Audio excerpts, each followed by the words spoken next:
Hey, Vode, can you hear me? Yes, we can hear you. Mom, do you know I'm busy? Hey, Vode, can you hear me? Yeah, we can hear you. Yes, we can hear you. Hey, Vode, can you hear me? Yes, we can hear you. You know I'm busy. Yes, we can hear you. Oh, I see. You know I'm busy. Sorry. Yeah, sorry. You guys, I just heard you in delay because my speakers are being routed out to Granicus. So I apologize for that. And that I'm busy thing was a comment to somebody else totally. So anyway, thank you. We got a good mic check. I really appreciate it.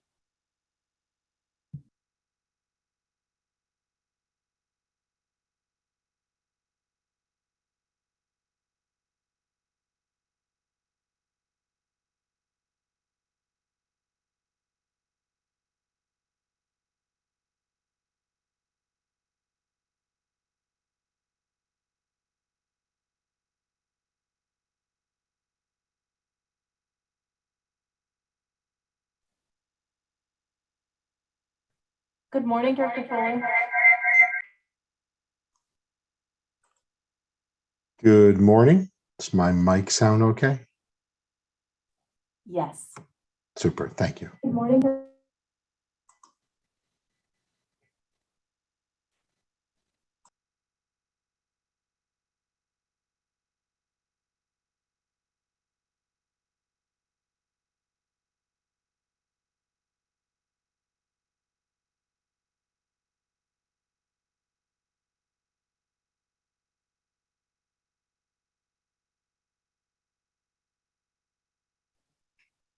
Travis, are we okay now? Yeah, audio sounds smooth now.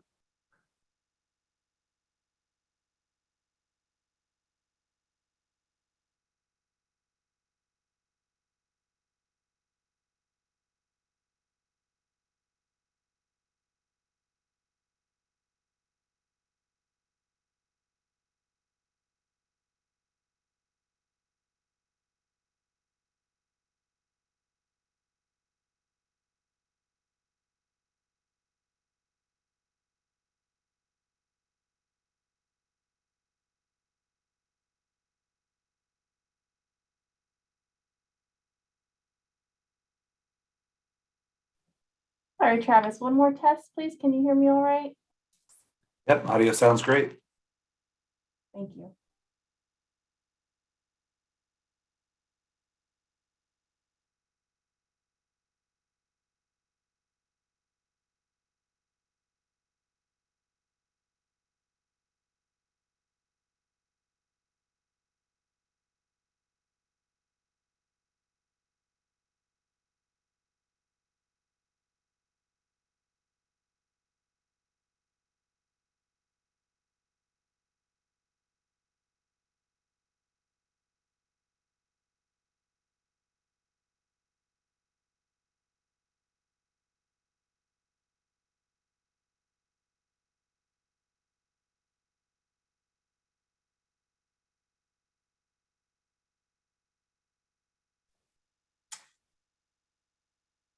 Sorry, Travis, final test. I think it may have been the YouTube stream. Can you hear me okay? Yes, I hear you good. Yeah, as soon as you activate the live stream, it opens up a browser and shows you what's happening there. So as long as all your browsers are closed, you should have smooth audio. Thank you.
Mic check from the boardroom.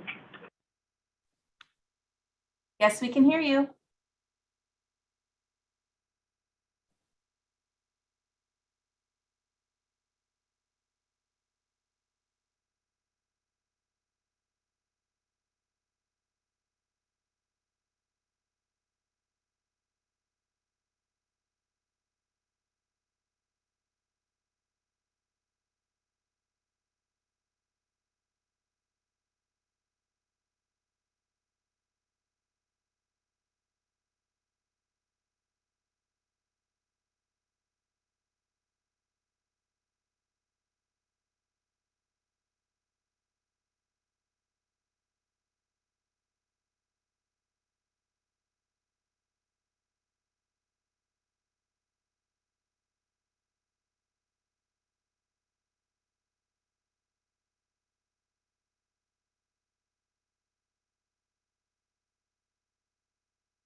Oh, I did promote.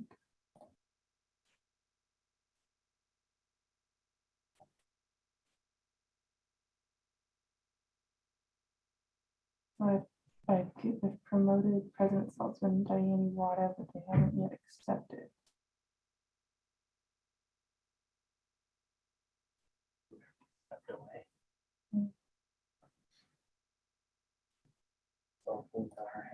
Yeah. Oh, Hello. President Saltzman?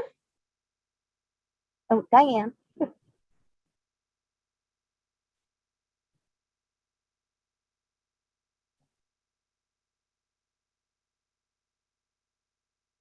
Good morning, President Saltzman.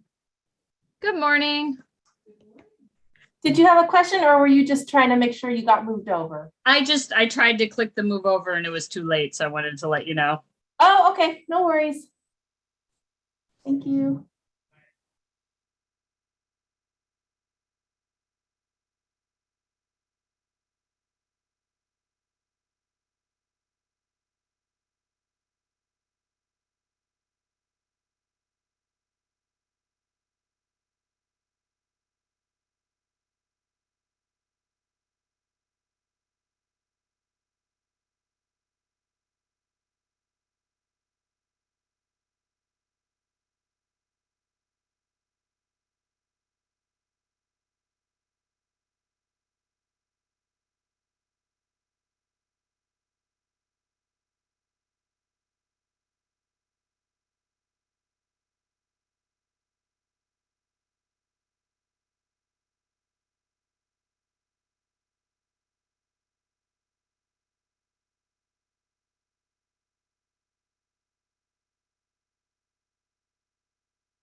Good morning, Director McPartlin.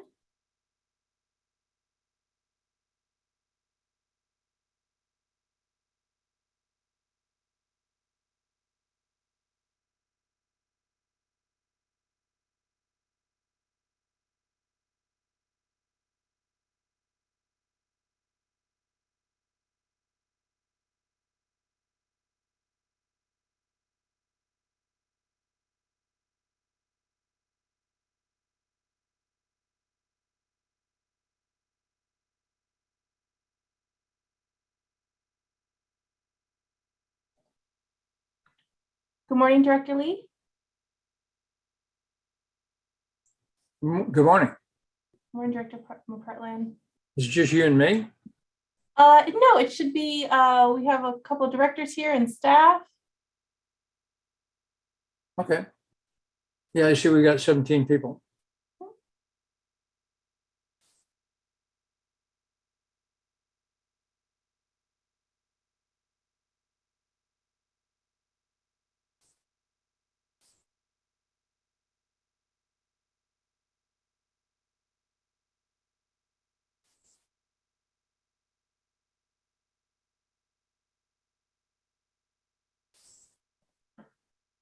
Director Lee, I saw your hand raised earlier. Good morning. Did you have a question or were you just trying to move over to panelist? Hey, good morning. Good seeing you. No, I was just flipping over to be panelist, but thank you for that. Oh, sure thing.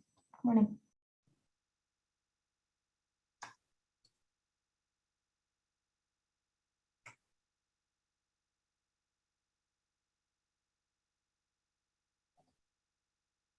I'd just like to inform everyone we are now recording on Zoom.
Good morning, Director Rayburn.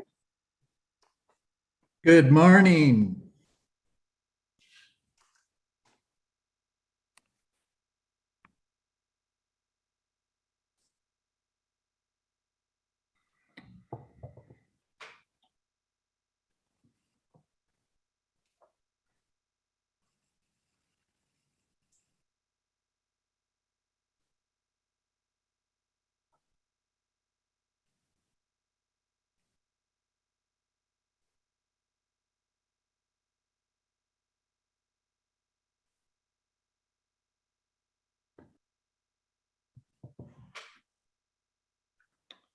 I'm sure we were all excited about the funding news, but probably particularly Director Rayburn with the MacArthur lighting funding coming in.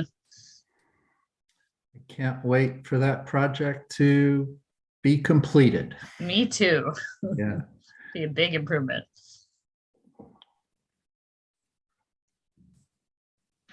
So we're at 2 minutes to 9 and it looks like we do have quorum, so we'll start right at 9. Excellent.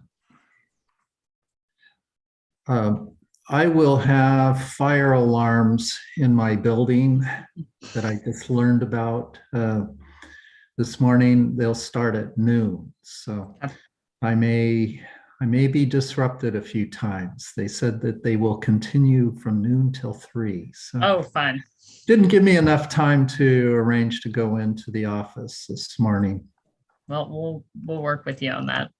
Thank Does you. this mean that you're gonna have to, you'll have to evacuate? No. I did speak with the building manager and we're good. And unlike usual, my daughter's home, her daycare is closed, so you may hear loud toddler noises at some point Another today. alarm. Yeah.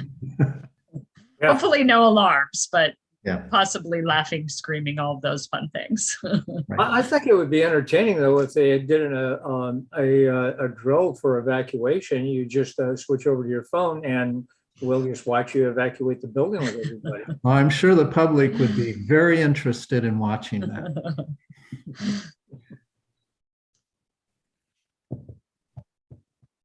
It has sent a very clear message as to how seriously our directors take safety. Yeah.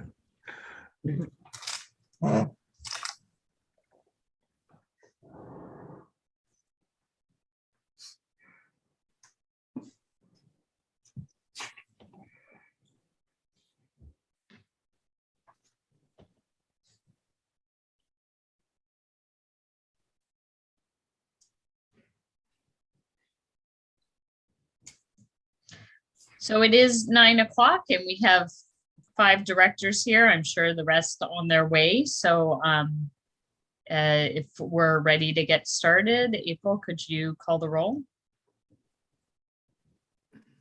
Absolutely. Good morning. Director Simon. Director Allen. Director Ames. Director Duffy. Oh, I do see Director Ames Sorry, thank you. present. Director Duffy. Director Foley. Present. Vice President Lee. Here. Director McPartlin. Sure. Director Rayburn. Here. President Saltzman. Here, Wonderful. Thank you. We do have a quorum. thank you. And Director McPartlin, would you please lead us in the Pledge of Allegiance?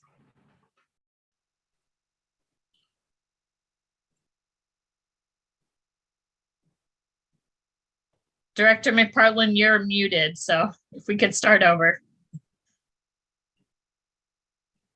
I pledge allegiance to the flag of the United States of America and to the republic for which it stands, one nation, under God, indivisible, with liberty and justice for all. Thank you. So please note that pursuant to all necessary findings having been made by the Board of Directors of the San Francisco Bay Area Rapid Transit District to continue remote public meetings in the manner contemplated under urgency legislation, Assembly Bill number 361, public participation for this meeting will be via teleconference only. And for anyone who wants to make public comment, either during general public comment or items on the agenda, if you've dialed in by phone, you can dial *9 to raise your hand and then *6 to unmute yourself. And if you're logged in online via Zoom, please use the raise hand feature if you'd like to speak. So moving on, before we move on with the agenda, I did want to make one brief announcement. At the last Bart board meeting, I had announced our first evening board meeting this year would be on March 24th. And we now have the full schedule, which will be sent out to directors and posted online shortly, but I just wanted to share it with you right now. So the first one will still be on March 24th.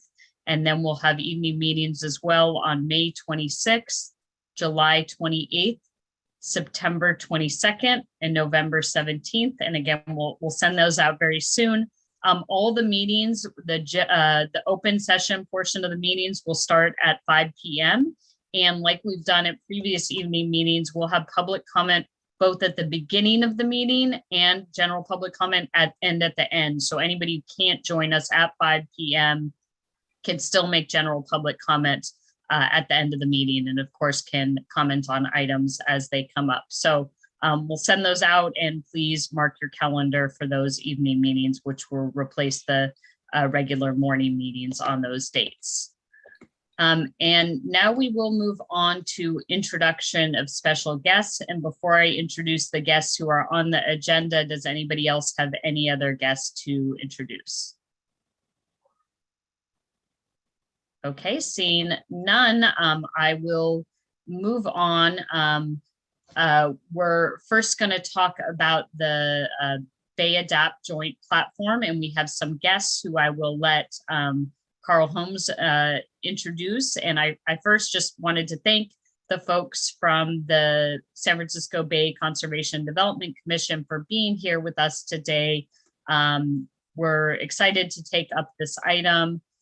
Adaptation to sea level rise is of course important for the whole Bay Area, the country, and the world, but it's particularly important to Bart because several of our assets are in danger of sea level rise. And of course, we need to make sure that Bart continues to be a strong system throughout the Bay Area, even as sea levels rise. So we're happy to be a partner and working with you. So I will turn it over to Carl. Thank you, President Saltzman. Good morning, everyone. So I'd like to ask if the District Secretary's office could put up the PowerPoint. I wanted to also acknowledge the San Francisco Bay Conservation and Development Commission, also known as BCDC, and I wanted to also specifically acknowledge Zachary Wasserman, who's the chair of the commission, as well as Larry Goldsman, who I know could not be here today, who's executive director, and Jessica Fain, who will also be part of the presentation, director of planning of BCDC. Next slide, please.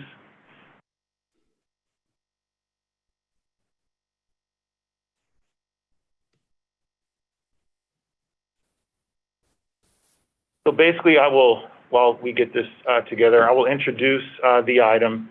At the end of BCDC's part of the presentation, I will turn it back to you, President Saltzman, in regards to the resolution that we're asking the board to endorse in support of the Bay Adapt joint platform.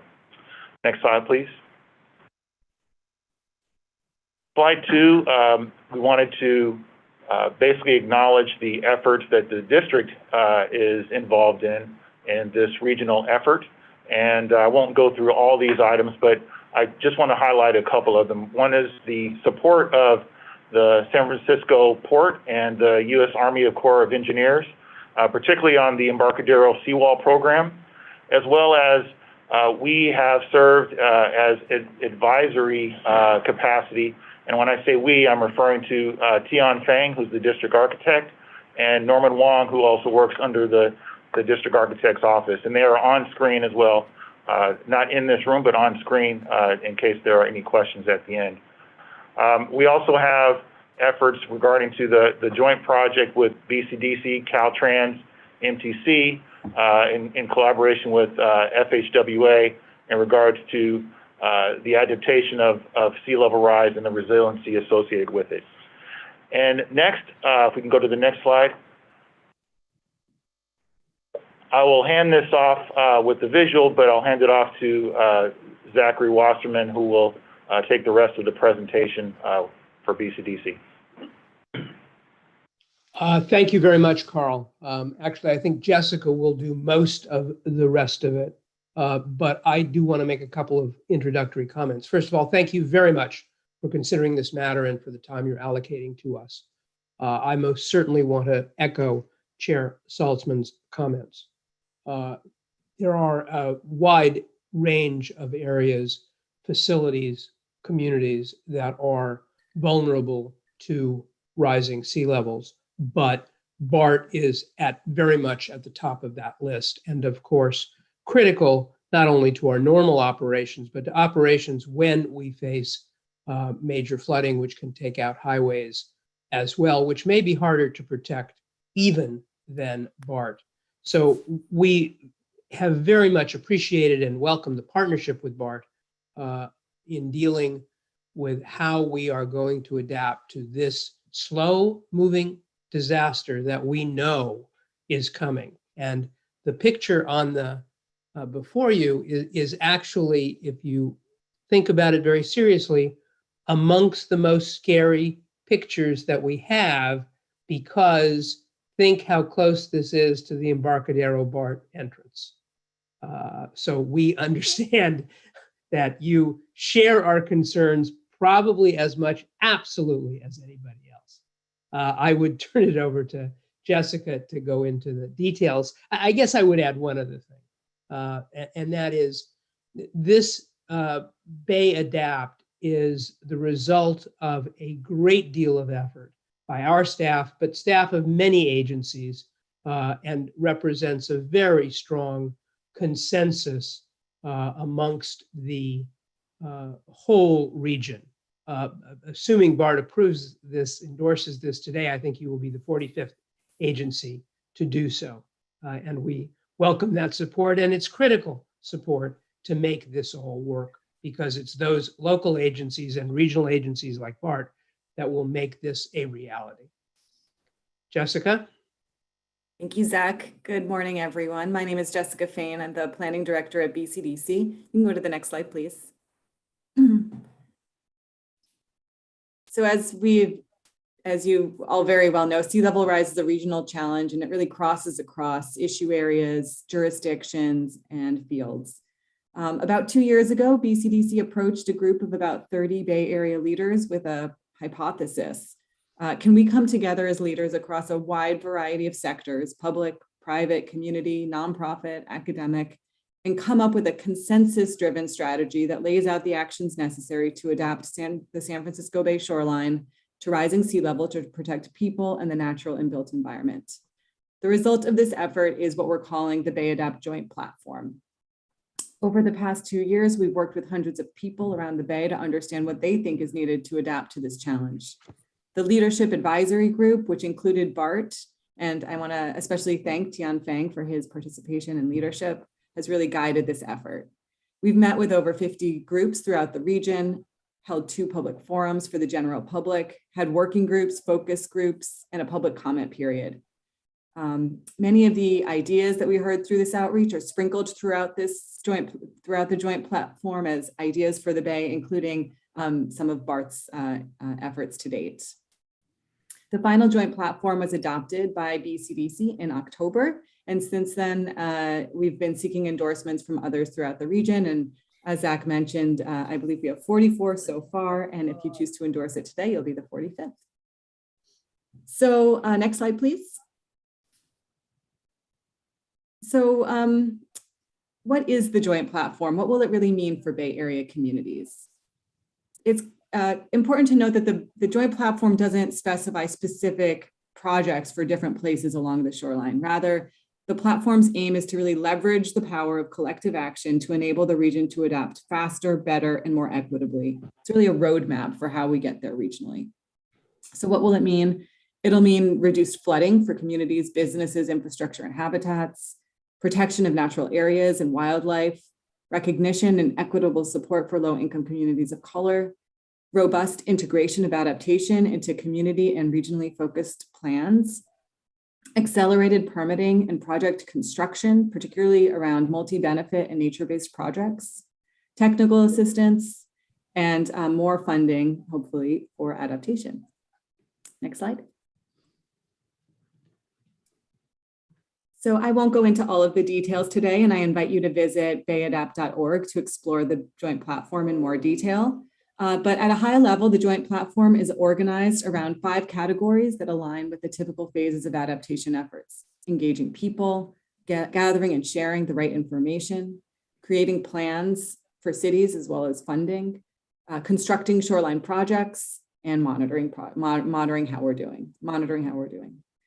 Within these are a set of actions, and even beyond that, a set of tasks. And they include things like creating an aligned regional vision and presenting a united front to Sacramento to advocate for our share of funding to Bay Area needs, elevating communities in adaptation planning, expanding public access or public understanding of sea level rise impacts, providing a solid foundation of science, data, adaptation, knowledge, and skills, aligning local and regional plans for adaptation, laying out funding approaches, refining our regulatory approval processes, accelerating construction of projects, and tracking and reporting on how we're doing. All of these add up to one strategy for the Bay. Next slide. We also recognize that sea level rise planning cannot exist in a vacuum. Rather, it must be integrated with our regional transportation plans, housing plans, and environmental planning efforts. Notably, in October, when BCDC adopted Bay Adapt, it was the same day that MTC and ABAG adopted Plan Bay Area 2050. Plan Bay Area 2050 makes major strides in advancing climate resilience in the region, and Bay Adapt can really be seen as a fine-grained scheme of Plan Bay Area's adapt to sea level rise action. So with that, I'll conclude my presentation, and I'm happy to answer any questions. Thank Thank you, Jessica. And with that, President Saltzman, we'll turn it back to you for hopefully adoption of the resolution. Great. Before I go to board member comments, it looks like we have at least one public comment. So let's go to public comment. Yes, Alita Dupree, I see you, and please go ahead and address the board. Oh, there we go. Thank you, President Rebecca Saltzman and members. Alita Dupree for the record, she and her. Good morning. This is very important. With an item of such magnitude as this, I would have preferred that it be heard as an agenda item, so that way all 9 of you could discuss this thoroughly, because this is a very real and serious matter. I can't speak as an expert on things such as sea level rise. However, I do know what it is like to be in flooded areas. And I think back to almost a decade ago when Superstorm Sandy hit New York City, and it flooded out a number of subway, railroad, and highway tunnels, the millions of gallons of salt water having a corroded effect, of which these various transportation systems are still dealing with to this day, especially when some of the tunnels in question are over a century old. So as I bring you my condensed comments on this item, I think this resolution is deserving of a yes vote, hopefully a unanimous yes vote. But I think whenever we bring an item of such a magnitude as this, it should be agendized so all 9 of you can have a full discussion about it. Thank you. Thank you. Do we have any other public comment? I do not see any other hands raised at this time. Thank you. So we will go to Director Rayburn and then Director Ames. Thank you, President Saltzman, and thank you, Zachary and Jessica, for joining us today and giving us this very important presentation. I also want to acknowledge Tian Feng for serving on the Leadership Advisory Board with BCDC. His efforts in the department, the architecture department, have led to a resilience plan at Bart that is folded into everything we do. And I was pleased to see in the full platform report on page 40 that Bart's acknowledged that our facilities standards document takes into account on all capital projects sea level rise. And Tian, your photo of the king tides on the cover of this presentation is tremendous. I noted as well that there are 3 key areas for the adaptation actions. One is to protect, another is to accommodate, and a third is to avoid or retreat. And the question I have for Zach or Jessica is, has BCDC taking action to restrict development in any location that's vulnerable to future sea level rise? I'll save Jessica from answering that fully appropriate and very tough question. The simple answer is no. And on a broad level, we probably do not have the jurisdiction to do that. One of the tough issues here, which we are starting to grapple with as a region and which is addressed in part in the Bay Adapt platform, is the tension and mix between the need for regional actions and local actions. I think, as all of you know, most of the local actions on developments are controlled by the local jurisdictions, mostly the cities, occasionally the counties. We certainly have taken action and will continue to do so in our permits to ensure that developments are as sustainable and adaptable to rising seas as possible. But the issue of truly prohibiting, the issue of true retreat, we have not addressed. Realistically, sooner or later, as a region, we're going to have to address that. Part of the Bay platform effort is really demonstrating to ourselves and the state legislature how far we can get through cooperation, collaboration, and joint action. And then we're going to have to see what else we may need. Thank you very much for that response. And I would be very supportive of providing BCDC with the wherewithal to help guide us through what we all are seeing happen around us with sea level rise. So we have to protect ourselves and take this threat very seriously. And I would love to move support for this resolution. Great, we have a motion. Do we have a second? I'll second that. Okay, we have a motion and a second. Director Ames?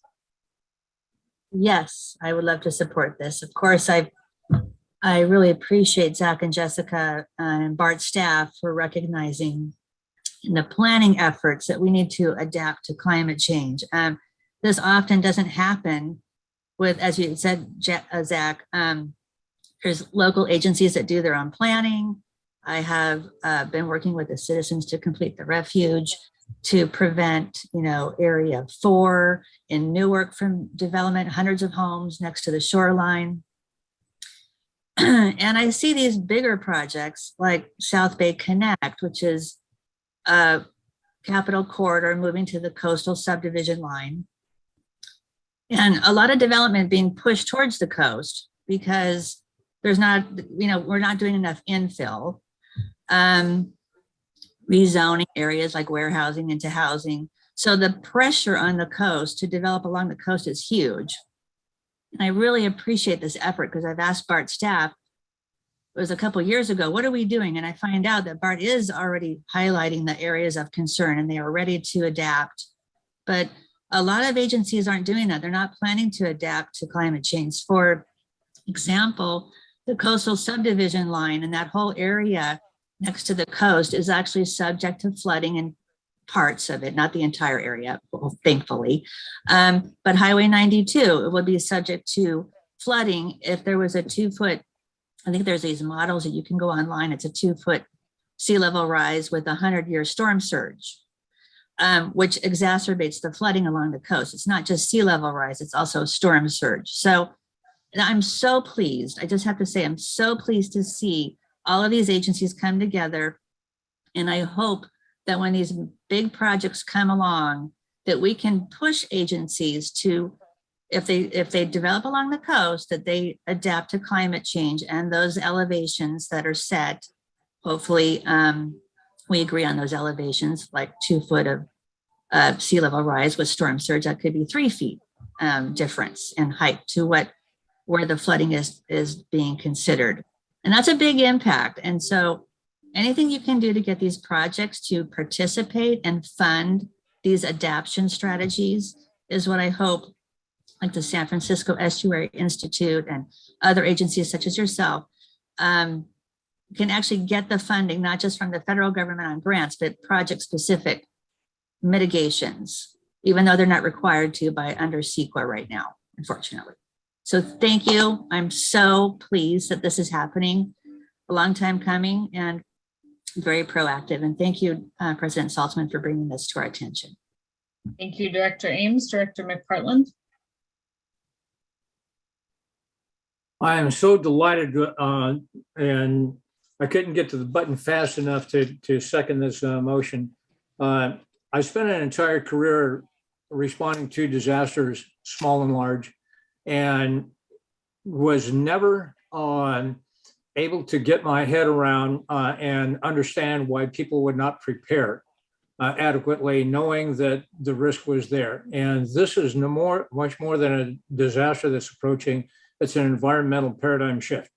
And I am just absolutely delighted that we are proactively doing everything that we possibly can in order to be able to prepare for and support this action. So thank you very much.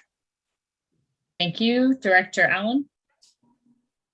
Yes, Zach and Jessica, thanks for the nice presentation, good information, and I'm happy to support this effort. It's long overdue. Thanks. Thank you. We had already done public comment, but it looks like we do have one more request for public comment. So we'll do that and then we'll go to the vote.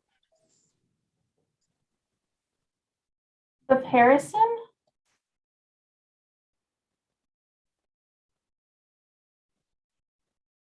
You may address the board. Hello, just for clarification, I was wondering, is it okay to speak on something that's not directly related to this issue? So we're going to have general public comment right after the next item. So if you could just hold on a couple minutes and we'll come right back to you. No problem. Great. Thank you very much. So let's go to the vote on this item on the resolution. And we have a motion by Director Rayburn and a second by Director Lee. Okay. Director Simon. Yes, my apologies. I was on mute. Yes, thank you. Director Allen. Yes. Director Ames. Yes. Director Duffy. Yes.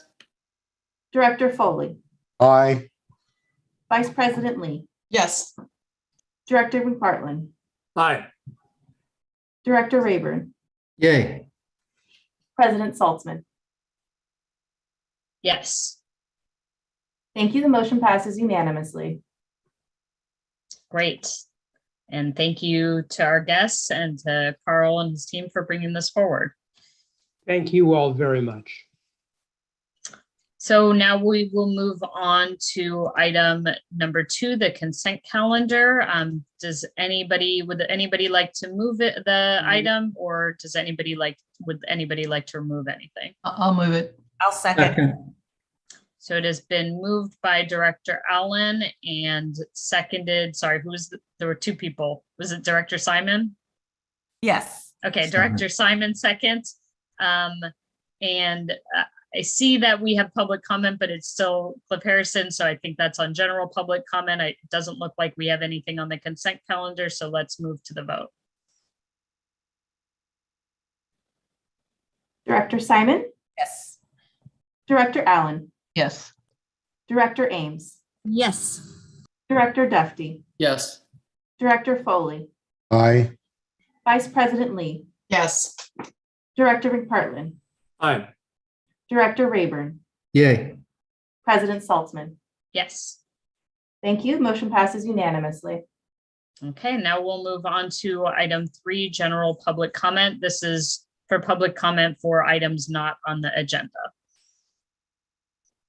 Yes. And I do see Cliff Harrison. I'm going to go ahead and unmute you. Please address the board.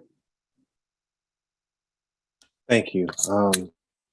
I want to give glory to God for us all being here and this opportunity to speak. Thank you to the board of directors for this opportunity. Allah is truly the best of planners. You guys are speaking about being proactive with climate change, and I'm here to speak about being proactive in another area, specifically the Bart vaccine mandate policy. I am a station agent. I've been working with Bart for approximately 5.5 years, and I am scheduled to be terminated on January 30th, 2022. And I wanted to just read a couple of things. According to the policy, Bart has a duty to provide a safe and healthy workplace consistent with the COVID-19 public health guidance and legal requirements to protect its employees and the public as services reopen and more employees return to its workplace. I also want to read an excerpt from the Eeoc Guidelines, what you should know about COVID-19. This was an update as of December 14th. Says employers should remember that guidance from public health authorities is likely to change as the COVID-19 pandemic evolves. Therefore, employees should continue to follow the most current information on maintaining the workplace safety. There's been many updates this year, recently in the past couple of weeks regarding COVID-19, as well as the effectiveness of natural immunity. I would like to read real quickly. Says, and this is according to Johns Hopkins University School of Medicine professor, Dr. Marty Makary, the data on natural immunity are now overwhelming. It turns out the hypothesis of our public health leaders had the vaccine, the public health leaders had that vaccinated immunity is better and stronger than natural immunity is wrong. They got it backwards. And now we've got data from Israel showing that natural immunity is 27 times more effective than vaccinated immunity.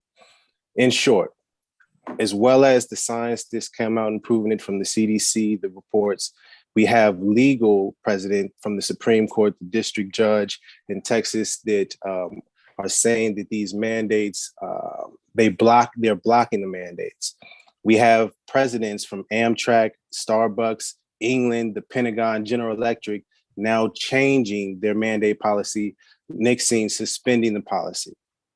I'm asking Bart, the board of directors, to be proactive in regards to this policy and follow and trust the science because the impact is very great and damaging if you don't. Thank you. Thank you. Let's go on to the next public comment. Alita Dupree, I see you. Please address the board. Thank you again, President Rebecca Saltzman and members. Alita Dupree for the record. My pronouns are she and her. It's good to be back with you. Again, thanks for doing the Pledge of Allegiance. I was able to do it with you. You know, that flag means a lot to me. It reminds me of the greatness of this country that I love. And so please don't stop doing the Pledge of Allegiance. Thank you. You know, I continue to advocate for a BART that is inclusive and welcoming, and the work must never end. Now, there are many, many good people who work at BART, 99% of them plus, I'm sure. And I've met some of them. But it only takes one to cause a negative experience. And I can't tell who those are by looking at them. But I simply have to ensure, how can I be assured that I will be able to have the same high quality experience that BART is known for, public transportation, as anybody else? It shouldn't matter that I wear a Raiders t-shirt. It shouldn't matter that I wear a skirt. And it shouldn't matter that I was vaccinated for COVID-19. It shouldn't matter that I got my shingles vaccine last week. And it shouldn't matter that I'm a veteran. I'm a person just as much. And so I read about a week and a half ago of a woman named Michelle Alyssa Go, who was pushed to the subway tracks at the Times Square station in New York City, and she did not survive. And many, many of us around the world are pained by that tragedy. And the Transit Authority in New York was very, very quick to respond. I ask that at BART, we be willing to consider the people and the safety thereof. I would hope that if something were to happen to me, that I would not be a Michelle Alyssa Go that does not survive a subway pushing. I want a Bart that will remember everybody regardless of who they are, because it shouldn't matter who you are, because I believe in a Bart for everybody. I believe in a Bart that can not just be acceptable and world class, but can be great and legendary. I desire a Bart that is a stately institution, and Bart is a uniquely American institution with national and worldwide significance. And I don't know if I'll ever get to be vaccinated in Grand Central Terminal, but I look forward to going and visiting Grand Central Terminal regardless. Just remember this, BART is not just for some, but it is the people's system. Thank you. Thank you. Do we have any more general public comment?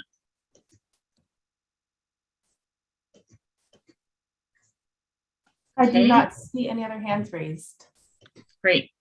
Then we will move on. We don't have any administration items today, so we'll move to item 5, which is engineering and operations, and I'll turn it over to Chair Duffy. Thank you, Madam President, and I am going to turn it over to our Acting Assistant General Manager for Engineering and Operations, Shane Edwards, and he'll introduce the staff who will be speaking to this item. Thank you. Thank you, Chair Duffy. Good morning, Board. Shane Edwards. I'd like to introduce on this item, 19th Street Station Modernization Change Order. On behalf will be Carl Holmes and Michael Wong. Thank you, Shane. I just wanted to introduce this item before I hand it off to Mike Wong, who's the project manager for the 19th Street Station Modernization contract. This is a change order that we're requesting approval in the amount of $4 million that covers delays that we've experienced and the importance of the utilities that needed to be relocated for the new elevator. But it also includes acceleration that allows us to complete the project this year as opposed to completing it in 2023. This also resolves potential claims that we have encountered from day one on this contract so that we can start with a clean slate. And so I'm pleased to present this to you, and Mike Wong will share a little bit more of the details. But I also want to remind the board that the funds for this change order are included in the project budget, but we need to insert these funds into the contract in order to execute this change order. And with that, I'll turn it over to Mike Wong. Thank you, Carl. Good morning. I'm Michael Wong, the project manager for the 19th Street Oakland Station Modernization Project.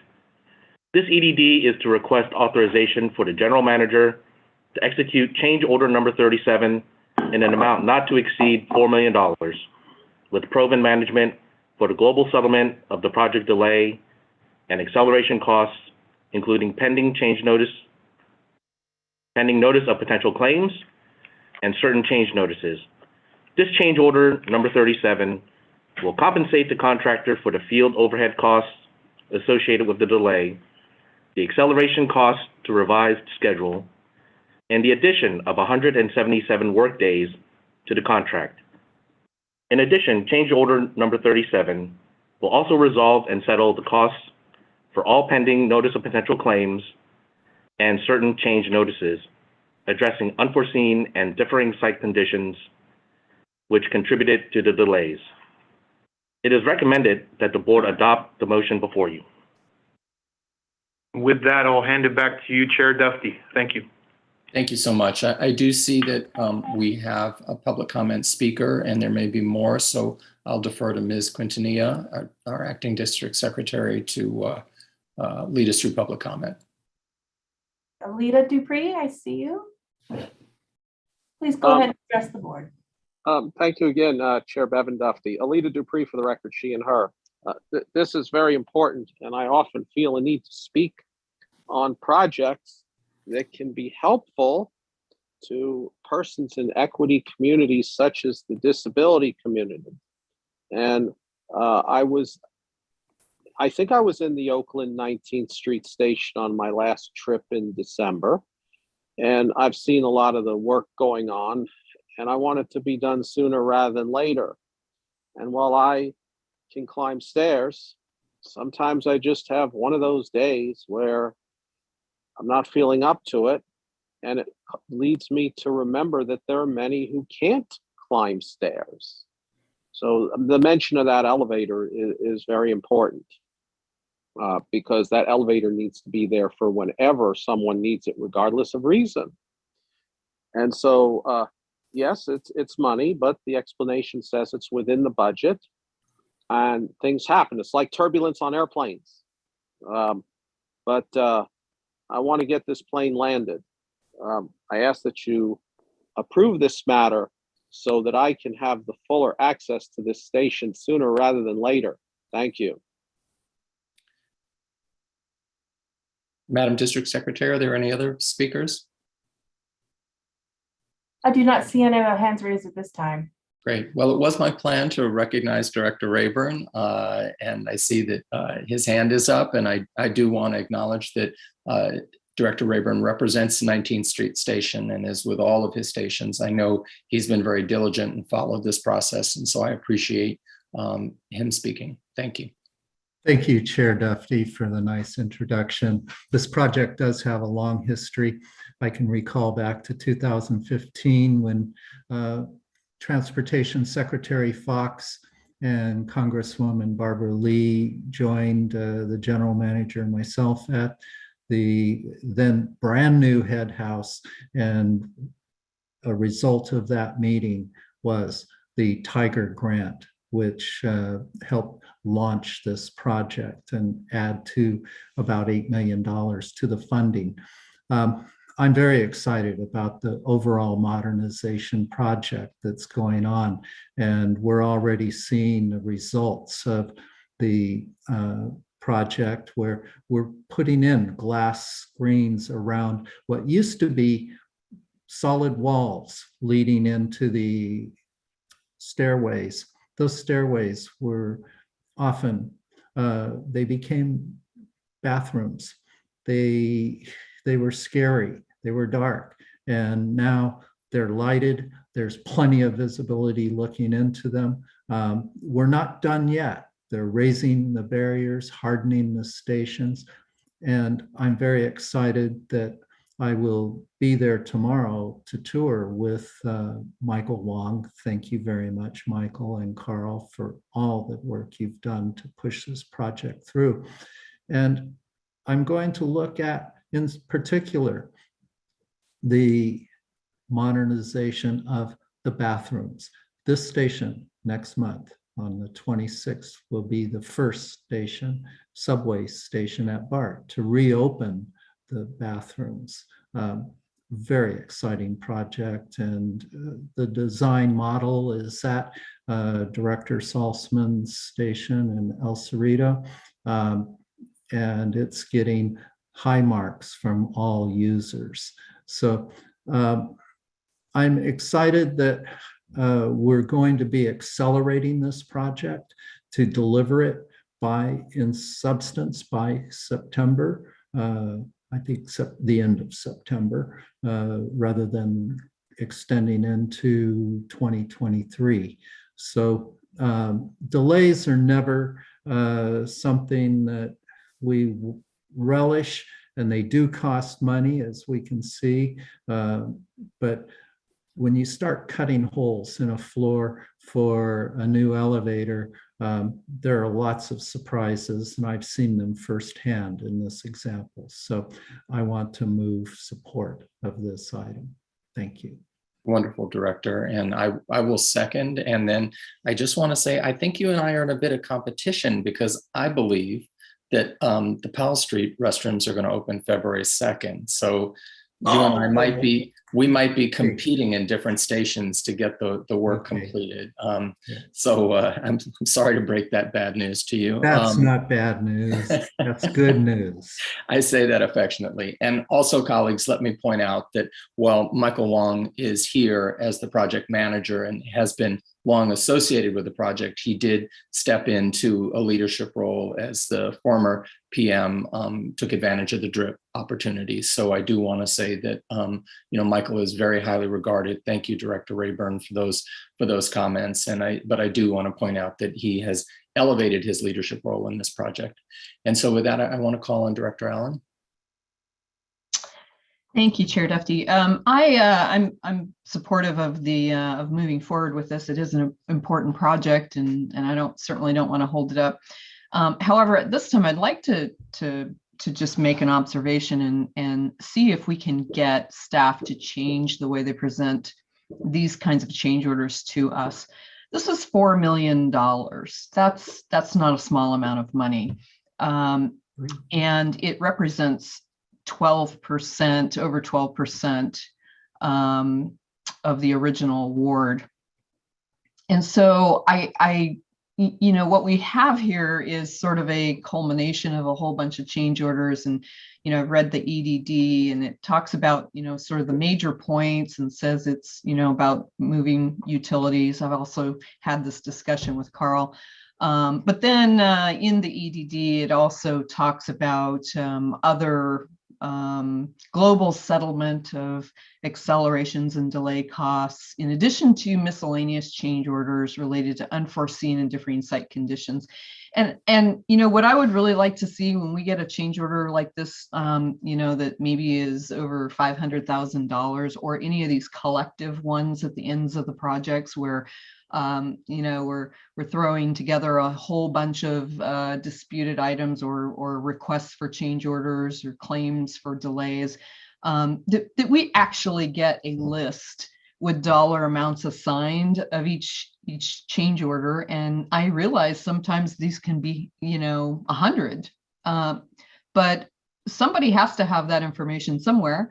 And I would hope somebody has it. And so I'm just wondering if we can't, attach that kind of detail to our change orders when we as a board are being asked to approve $4 million to a contractor in addition to their original contract. So that's my request of staff, and I'll be following up on this going forward. Thanks. Thank you. I'll call on Director McPartlin. Good morning, John. Good morning, and thank you, Director Duffy.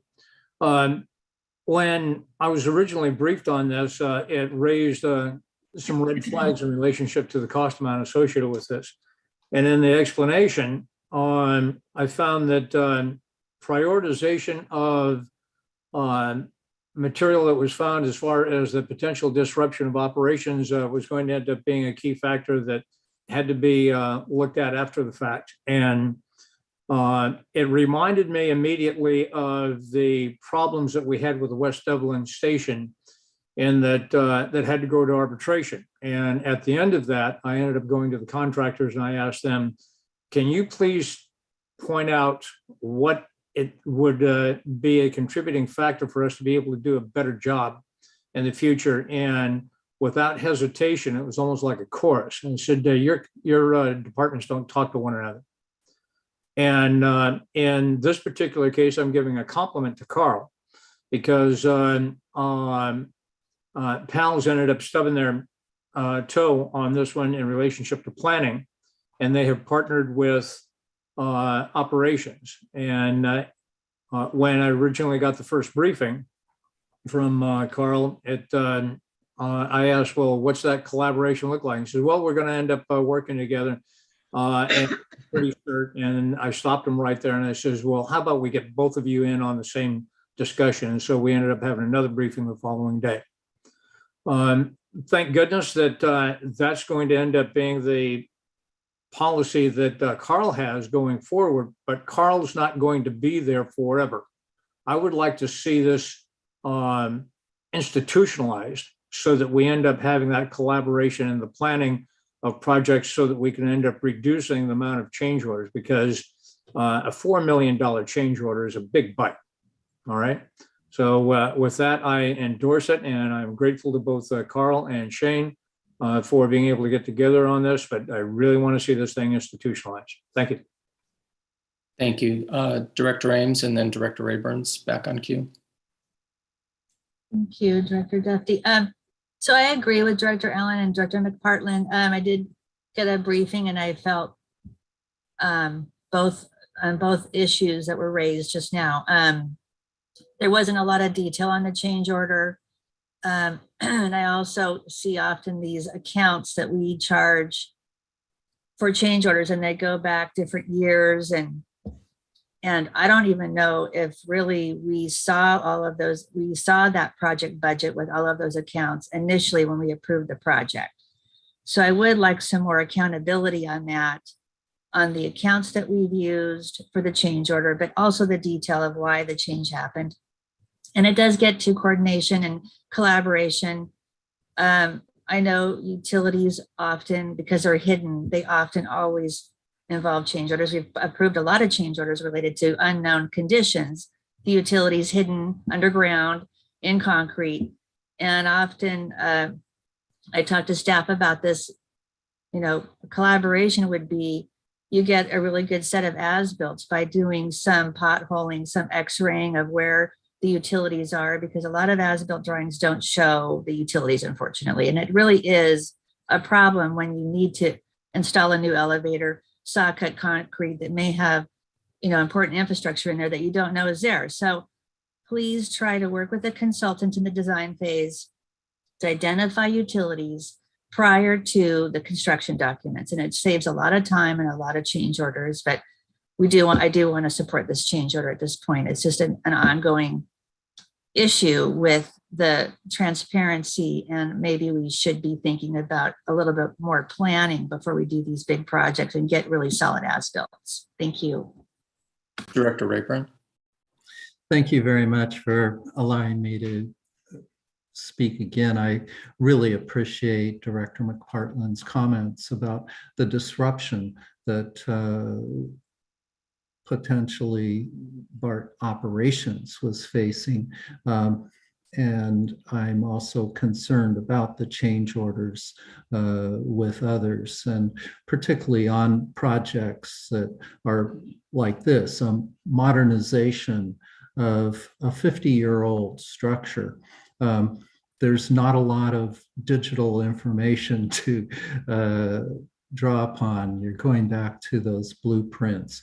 But I want to raise another point, and the disruption in our station modernizations is really something faced by our passengers. And this, I've been grappling with having only 2 escalators for over a year. And that means that there are times when there's not an escalator operating in both directions. Well, early this month, the project progressed to the point where all but one of the entrances, and 19th Street Station's a massive station with 3 station agent booths and multiple entrances at each of those. And we're now reopened so that all the escalators are working with one exception in the northern part. So there is a feel-good ending to this story. And again, I look forward to reopening the restroom later. Thank you. Thank you. Thank you, Director. Director Allen. Yeah, thank you. I just wanted to make one other comment. While these are 50-year-old stations and we don't know where the utilities are located, we do have technology now available. And I highly encourage that if we haven't already, I think we've done some portions of some tunnels, but I really encourage that we embark upon a project to do the scanning of all the stations. Excuse me, of all the stations, and look for ways to, so that we have all this information ready up front, and when we go forward and start projects, we can, rely on better information. Thanks. Thank you. Madam District Secretary, we can go to the vote. Director Simon? I see yes. Director Allen, Yes. Director Ames, Yes. Director Duffy, Yes. Director Foley, Aye. Vice President Lee, Yes. Director McPartlin, Aye. Director Rayburn, Yay. President Saltzman. Yes. Thank you. The motion carries unanimously. Thank That you. concludes. Thank you. So next we'll go to item 6, and that's planning, public affairs, access, and legislation. And I will turn it over to Chair Foley. Thank you, Madam President. Colleagues, we have one item for action today. It's an amendment to the 2022 State Legislative Advocacy Program. And I will turn it over to staff and also, I believe, our Inspector General to provide us with a brief update. Thank you, Chair Foley. I will hand it off to Amanda Cruz, who will present the item. Thank you, Carl, and good morning, directors. Today's EDD is an amendment to the 2022 State Legislative Advocacy Program, which was adopted by the board in December. The amendment is to include the pursuit of additional funding for Bart's Office of the Inspector General, or OIG, within Bart's legislative advocacy. The OIG was created through Senate Bill 595 and the affirmative passage of Regional Measure 3, or RM3, in 2018. RM3 raised tolls on the Bay Area's 7 state-owned bridges, and the Bay Area Toll Authority provides an annual allocation of $1 million in toll revenue to the OIG. The OIG was established to ensure BART makes effective use of bridge toll revenue and other revenues and operates efficiently, effectively, and in compliance with applicable federal and state laws.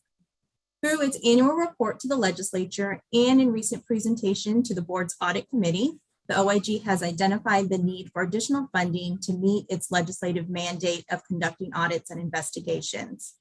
Projected funding needs include labor, non-labor, and overhead expenses.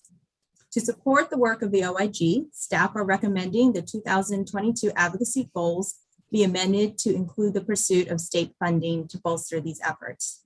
Should the board choose to adopt the amendment, the 2022 advocacy program will be revised as seen here in the red line text on the slide, and staff will begin work with the OIG on a funding strategy. So that includes our presentation. Thank you, Ms. Cruz. Do we have any additional reports from staff, or shall I move to public comment? Seeing none, let's move to public comment, Madam. I believe the Inspector General was going to present on what the proposed expanded budget includes. All right. IG Richardson, you have the floor. Thank you. If staff want to pull up the, yes. So just in the interest of time, I'm going to go through this pretty quickly and skip some of the slides. This is the presentation that I gave to the audit committee on January 18th. And so as Amanda said, you know, our legislation requires us to do quite a bit of work. And to date, most of that work has been tied up in investigations. And we have not been able to meet our mandate to conduct audits so far. And so additional staffing would help us keep up with the backlog of investigations and begin to do the audit work. So if we can go to slide 2. This slide is just a summary of what we projected our funding needs to be. So this includes the $1 million allocation that we already have. This for the next 2 fiscal years, approximately 2.7 million, 2.8 million for each of the 2 fiscal years. Next slide, please.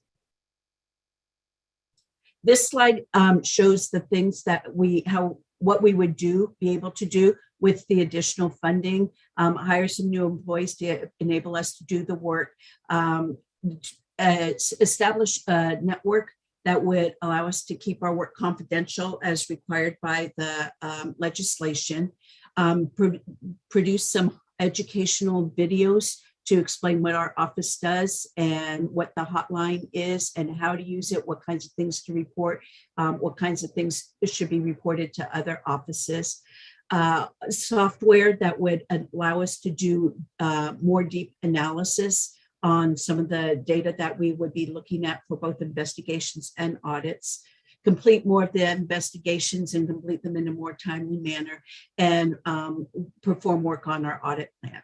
Next slide, please. This is a overview of the organizational chart that we would propose with the added staffing. Right now, we have 3 staff: the Inspector General, Assistant Inspector General, and a Principal Investigative Auditor who works primarily on performance audits. On investigations. We would propose adding a second Principal Investigative Auditor to work on performance audits, 2 senior investigative auditors, 1 to work primarily on investigations and 1 primarily on audits. But with the titles we've given them, that was intentional so that they could cross over and do the work of either investigations or audits as needed. And then an administrative analyst who could take over the administrative work that is currently performed by the 3 of us currently, and also provide some analytical assistance on both audits and investigations. Next slide, please. This slide is a breakdown of the salary costs that we would expect to have in FY23. The first 3 are the current salaries of the Inspector General, Assistant Inspector General, and the Principal Investigative Auditor. And the remaining salaries are based on the midpoint of the salary range for each of those. We would propose hiring the Principal Investigative Auditor and the Administrative Analyst at the beginning of the fiscal year, and the 2 senior investigative auditors around October. And so these salaries reflect those prorated rates for those 2 positions. So it adds the benefit and overhead factor based on the FY22 percentages that Bart is currently using for the IG. Next slide, please. So this is the labor cost that we would project for FY24 based on those same factors, except that the senior investigative auditors would then be there for a full year. Next slide, please. These are projected non-labor costs. So with additional staff, we would have to build 2 new workstations in the space that we have at BHQ. Even though we'd be hiring more than that, we are proposing hiring 4 new staff. We would only have space to add 2 new workstations. So we would have to have a permanent remote work policy where people alternate their time in the office and working from home and would share those workstations. Our other big expense in there, professional and technical services. We do anticipate that we would continue to contract out some audit work, some investigative work, obtain independent legal advice as necessary. And that also includes the cost of the annual cost for the software we use for the hotline and our case management software for investigations, some data analysis software. So there's several different costs built into that. And then the training and seminar costs, we are required to obtain about 40 hours of continuing professional education each year. That training is not inexpensive. We do try to do things as cost effectively as possible. Our membership costs that we have on there help us reduce some of those costs by more than the cost of the membership, but that is a requirement to meet our professional education requirements. Next slide, please. This is just how we would prioritize our work if we got the additional staffing. And then I'll just skip to the end there and be open to additional questions. Right here, this is just a slide to show that we have the same goal as the rest of Bart to achieve a better Bart. So I am open to any questions that anyone has. I see several hands raised, so. Thank you, IG Richardson. Let's have the district secretary's office go to public comment first, then we'll turn to director comments. Alita Dupree, I see you. Please go ahead and address the board. Thank you, Chair Mark Foley. Alita Dupree for the record, she and her. Welcome to the Planning Committee, our fearless former president. Thank you. I cannot speak as a technical expert on matters of inspection, measurement, and evaluation, but I'm going to take my liberty to speak anyway, because I'm a fair-paying writer at Bart. And I certainly think that we have to have the infrastructure and wherewithal in place to conduct the necessary inspections that it takes to run a railroad and help us build a railroad that is great and legendary. And I certainly advocate that the money to do this must come from sources other than Bart. Consider that the Federal Aviation Administration employs what are called check airmen. I wish I could find a better term for that, something more gender neutral, to evaluate air transport pilots in addition to airlines themselves evaluating the proficiency of their air crews. So too, we have to have impartiality in all the things that we measure at Bart, because Bart is a safety sensitive institution. And so the funds must come from an impartial separate source. Otherwise, we are at risk of the fox guarding the hen house. And so how do we become more informed about the matters of inspection, measurement, and evaluation? I state to you as simply an ordinary user of transportation that when I ride on trains, I want the power to stay on. And I don't want the wheels falling off or anything like that. It is very rare that a jet aircraft experiences a fan blade failure in an engine. It's very rare. It does happen. I don't think anybody would want to have to go through that. And I marvel that when I watch plane spotting, a new hobby I took up, of seeing planes landing and taking off without incident, hundreds of them a day. It's because of inspection, measurement, and evaluation. When I go to Grand Central Terminal and see the LED displays, they are all set uniformly to the US atomic clock at the Naval Observatory in Washington. So too is the famous brass clock. And on the main concourse, I don't have to pull up my phone. Just remember this: inspection, measurement, and evaluation exist for this reason, because Bart is the people's system. Thank you. Thank you, Ms. Dupree. Your comments are always appreciated. District Secretary's Office, do we have any additional public comment? I do not see any other hands raised at this time. Thank you. Let me turn to director comments. I'll start with President Saltzman, then Director McPartland, and Director Allen. Thank you. So first I want to say I'm in full support of adding this to our state legislative goals. And we had this on our audit committee agenda, I believe last week or whenever that was this month. And the committee had consensus support for the budget, which I think is reasonable. From the beginning, I think we all knew that $1 million was not going to be enough annually ongoing for this office. And there were some of us at the time when the legislation was passed who really worked to try to get the legislature to put some stronger language in the legislation to mandate that more than $1 million would be offered beyond the first year, but we were unsuccessful at doing that.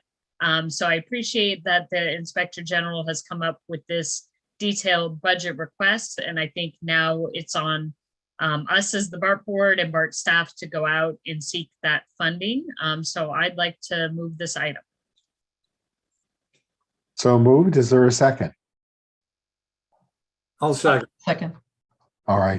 Director Allen, I'll give it to you since I saw your hand waving. All right. Properly moved and seconded. Let me turn it over to Director, let's see, I believe it was McPartland, then Allen, and then Ames. I can't begin to endorse this strongly enough. The Inspector General's position was mandated by law. to basically identify, and thank you, Ms. Richardson, for her very detailed presentation, but to give the overall position to encapsulate it, the job of the Inspector General that she's been mandated to do is to identify fraud, waste, and misconduct, and not given the resources in order to be able to do it. We have to be able to give her the resources in order to be able to get the job done. Thank you. Thank you, Director Allen, then Director Ames. Thank you. I wholly support this. Been working for this for a while from various different places, and certainly we do need to increase the budget for the Inspector General's office if we want her office to actually operate efficiently. Thank you. Thank you, Director Ames. Oh, thank you. Yes, I really appreciate this item, and I'd like to hear from staff and Harriet, what other sources of funds could we seek beyond what we're focusing on right now? Because we've got all of these infrastructure projects that might come down our way. We may want to decide to do, well, obviously we're seeing this additional staffing, so we want to do additional audits. So it's critical that we find additional sources of funding. So I don't know, Amanda or Harriet, can you elaborate on possible opportunities for additional funding through the state and federal levels? Yeah, this is Harriet. So at the federal level, it would be probably the best way to do it would be to see if language could be added to the funding that comes down from for example, from the infrastructure plan that's coming forward. If language could be added when the money comes forward, that a percentage of the funding would be used for oversight. That would probably be the best bet, but I know that nothing was added to the proposal for federal funding. So I would have to probably pursue that separately on my own, but it could also be the state changing the legislation and adding some additional funding sources or putting some language in there that increases the funding that we already have through the Bridge Toll Authority. Thank you, Harriet. And then Amanda, I don't know your insights working with the legislative bodies. I'm hopeful, I know because staff wants to support Harriet and Harriet in this effort, but it would be great to hear from Bart staff how they can do what Harriet is suggesting, is kind of get some language in there, some earmarks for potential larger projects possibly that we might get through the infrastructure package, for example. What are your thoughts? Director Ames? Oh. Director Ames, this is Rod Lee. I'm going to jump in here, so excuse me. So I just wanted to make certain that the board and the public are clearly focused that this is an amendment to the state legislative advocacy goals, not the federal legislative advocacy goals. So we will begin those discussions if the board approves this amendment. It's a little bit premature to identify the specific funding source that potentially the money can come from. But if you approve this, we certainly will come back to the board and inform you of our strategy. Oh, thank you, Rod, for the clarification. So yeah, we want federal support as well. So hopefully we can do as what Harriet suggested, or maybe we can strategize with the staff and figure out ways to do some additional funding opportunities when they arise. So thank you, Rod, for your clarification, and hope we can do more on the funding front. Thank you. Thank you, Director Ames. Let me turn it over to Director Rayburn. Thank you, Chair Foley. My conscience tells me to vote no. Support for a $1.7 million increase from over the existing $1 million budget conveys an implication that the performance of the Inspector General has been exemplary. I can say it's been rocky. I'm also concerned over public comments about the fox guarding the hen house. The Inspector General has made comments about best practices at other agencies. And I think it's important to compare apples and oranges because BART is not like other agencies. And we have a dedicated and hardworking Assistant General Manager of Performance and Budget in Pam Harehold. BART also has a Controller Treasurer, Chris Chan, who reports to an elected board and routinely provides public accounts of funds for all major expenditures, reports quarterly on treasury funds, and administers the audits. The Controller Treasurer has saved the public millions of dollars and receives high marks for hardworking throughout the pandemic. In addition, BART has an audit committee composed of 3 board members and 2 professionals. In sum, BART's finance structure is different than other agencies with appointed boards and others multiple levels of public oversight, including the control that we have here at BART. So I'm sorry, I wish I could be supportive, but I cannot. Thank you. Thank you, Director Rayburn. Director Allen, did you have an additional comment? Go ahead. Yes, I do. In the spirit of not misleading the public in this discussion, I do want to respond to that last comment, that started with the fox guarding the hen house and then followed into internal BART employees being our oversight mechanism. This has been the problem all along. It's why such measures as the Inspector General came about. It's why the Audit Committee came about. But, when you talk about the volunteer oversight committees, like the Audit Committee, however, has 3 board members, so we're not really considered volunteers, but we sort of are.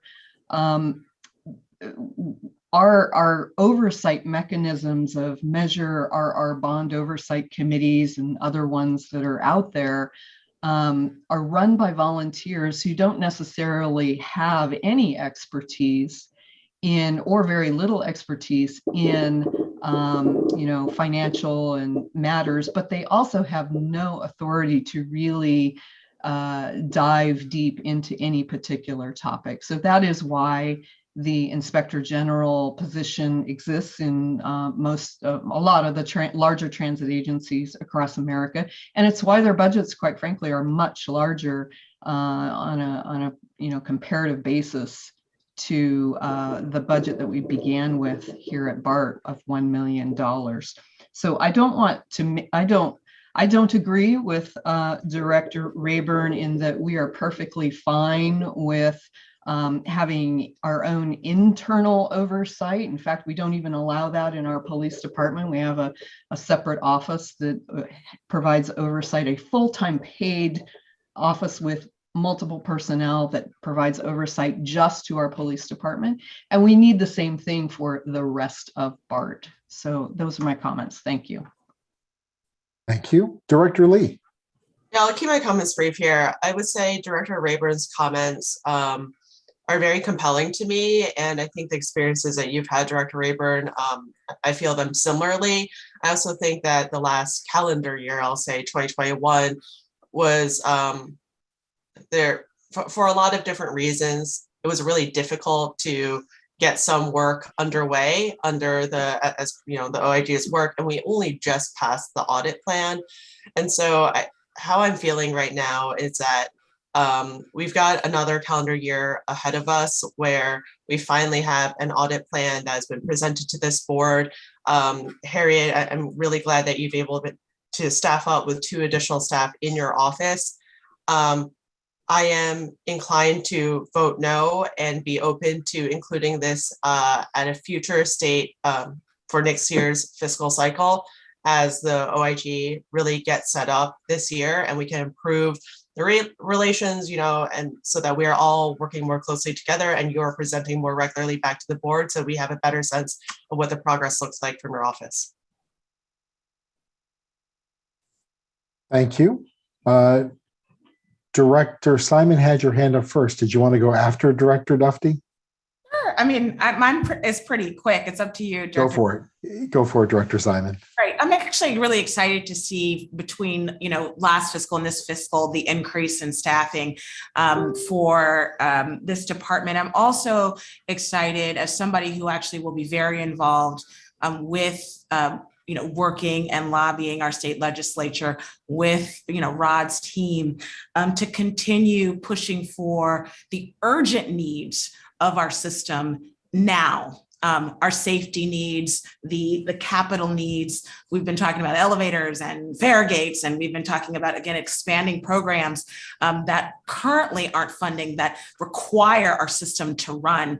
While we do have a budget surplus, I think it's important to continue not only with this committee's engagement with state legislatures, but to hammer down on what we did not get last year when there was also a budget surplus. I am committed to continuing to be all hands on deck around the prioritization of what we prioritized last year and weren't successful in getting, and working with our budget chair in the state assembly and in the Senate to push forward those goals. So again, I'm happy with the progress of elevating the current budget renderings, which we have done in the last year, but I actually want to stay the course in the priorities that we push forward. And I'm happy next fiscal year, again, as someone who will and has been extremely active in doing the face-to-face lobbying, not only with our legislators, but also with the governor's office, to move forward what we said we were going to move forward and to continue to prioritize this office in our next fiscal year.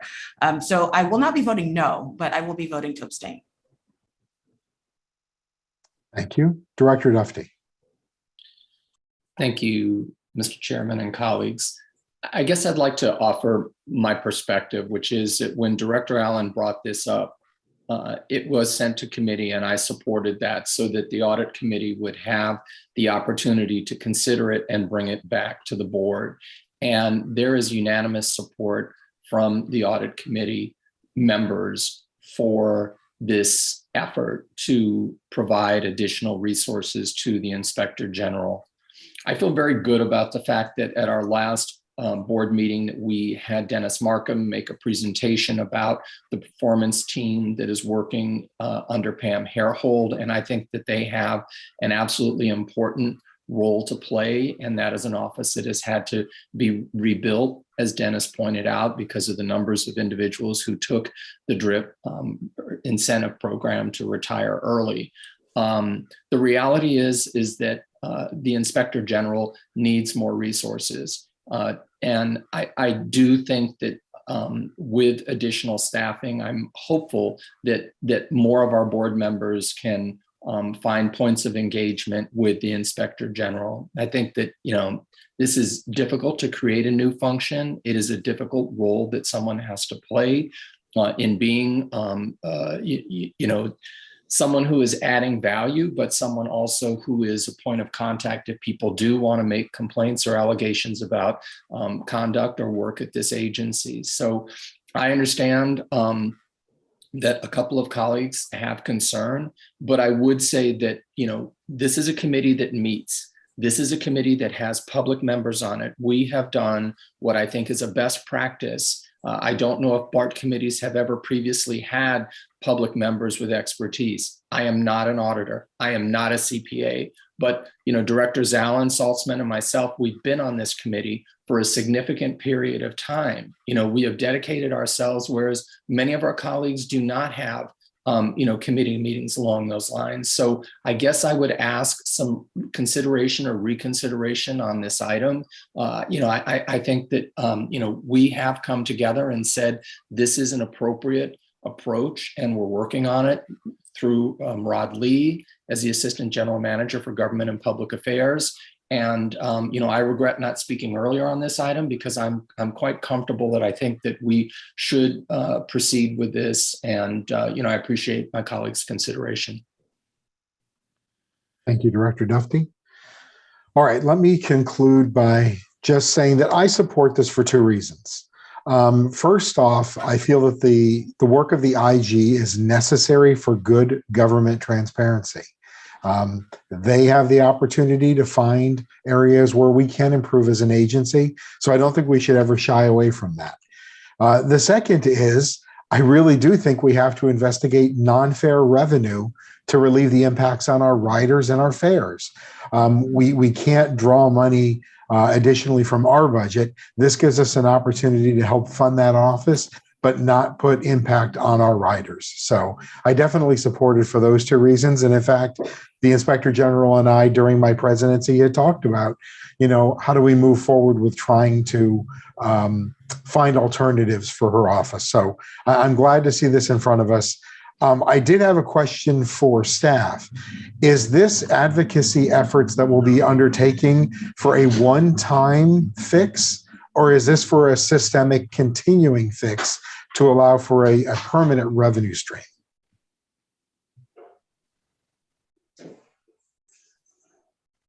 So this is Harriet. We haven't discussed that.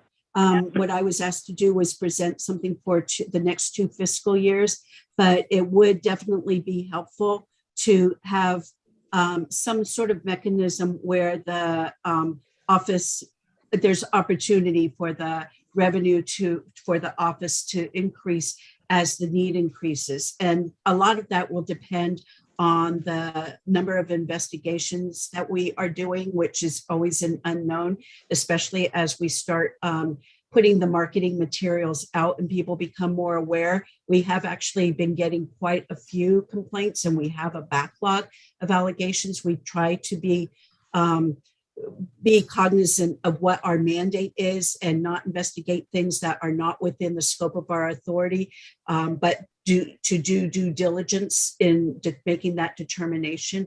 So it would really depend on what our workload, how our workload grows over time. But there is also the need to recognize that over time we lose purchasing power if we don't have some sort of continuing increase in our revenue, at least a small percentage. Understood. I would just urge staff to look at bigger systemic changes that we can make for the funding sources.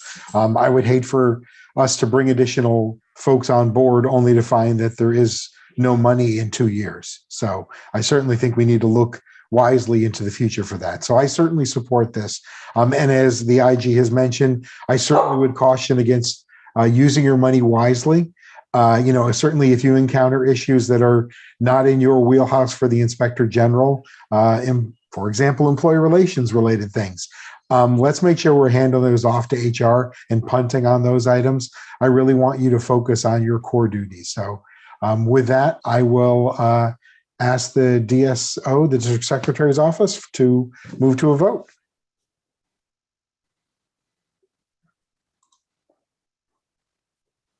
Director Simon. Abstain. Director Allen. Yes. Director Ames. Yes. Director Duffy. Yes. Director Foley. Aye. Vice President Lee. No. Director McPartlin. Aye. Director Rayburn. No. President Saltzman. Yes. Motion carries with Directors Lee and Rayburn voting no and Director Simon abstaining. Thank you. Madam President, this concludes the PAL committee and I'll turn it back to you. Thanks. Next, we'll go to item 7, the general manager's report. And I did just want to mention before I turn it over to Bob, I've talked to him and we've decided that moving forward at Bart board meetings, his report will be at the beginning of the agenda after general public comment, because often the things he's presenting on are of most interest to the public and his presentations are usually quite short. So we want to get them at the beginning of the meeting for those meetings that are quite long. So I'll turn it over to Bob.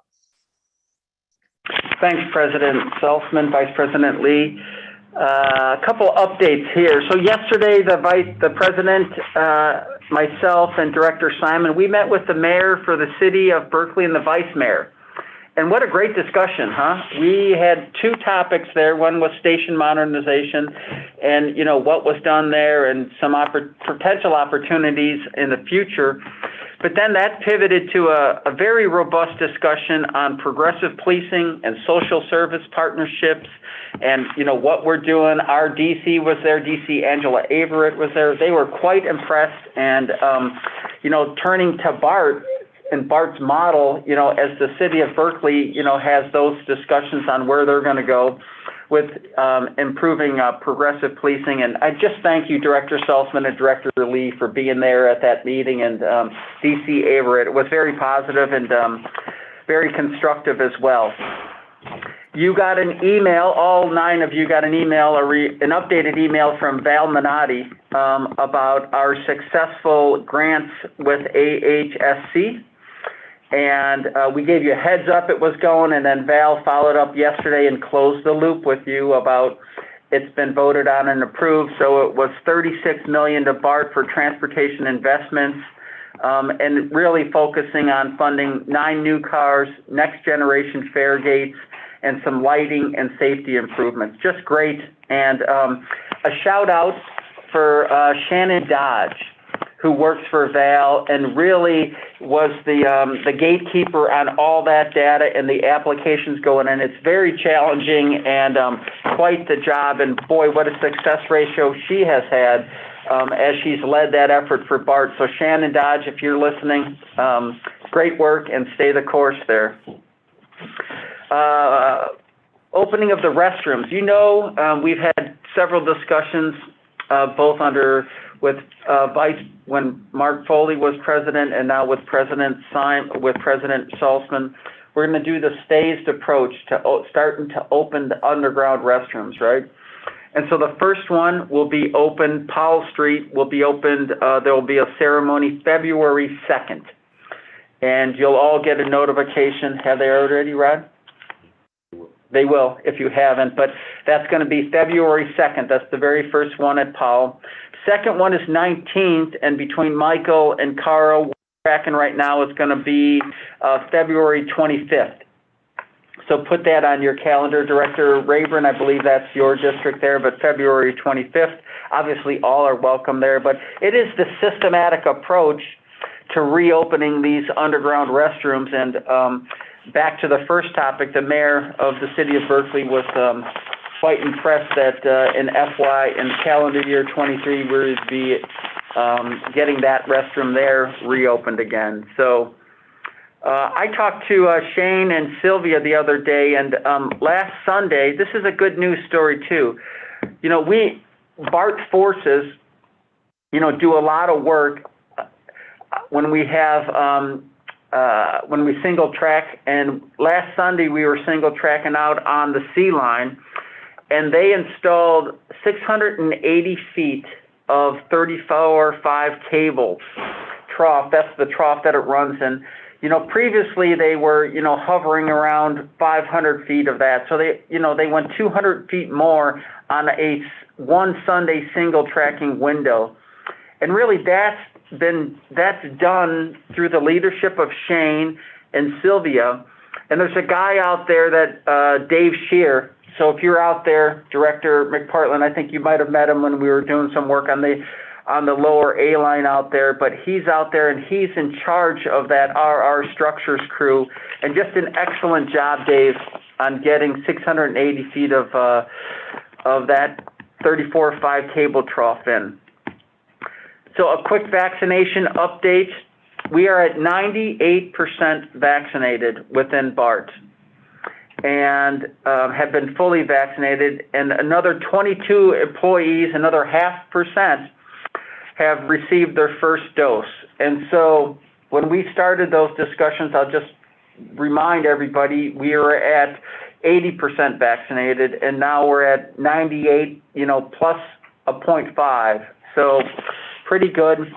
You know, Pam is tracking and keeping everybody posted on ridership, and with Omicron, we're still down, but it looks like maybe we've leveled off on the downward slope here.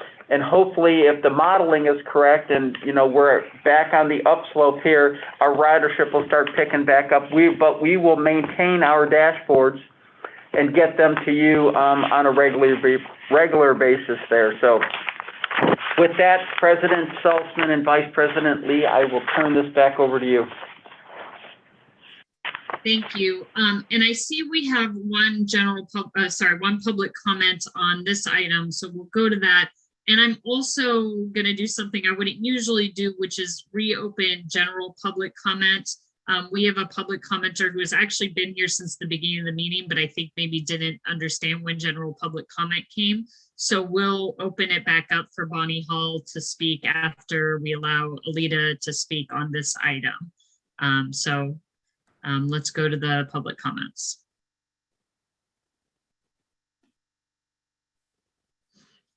Alita, please go ahead and address the board. Thank you again, President Rebecca Saltzman. Alita Dupree for the record, she and her, as I speak on the general manager's report. And thank you for the change in which the general manager's report will be occurring at the beginning of meetings going forward. That is standard practice at a number of meetings. And I think having our general manager speak at the beginning of a meeting will help set the tone for the meeting. Because really it is the general manager that leads this organization and this uniquely American institution on a day-to-day basis.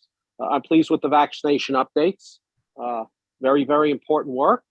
As I have let you know many times, I have been vaccinated 3 times for COVID-19 myself. I get to come to be here with a meeting with you, and I have no regrets about getting my vaccination. And I even wore a skirt when I did it. So that means that there's equity and welcome in vaccination. So we got to keep working on this. Thank you for the work of conversations in Berkeley.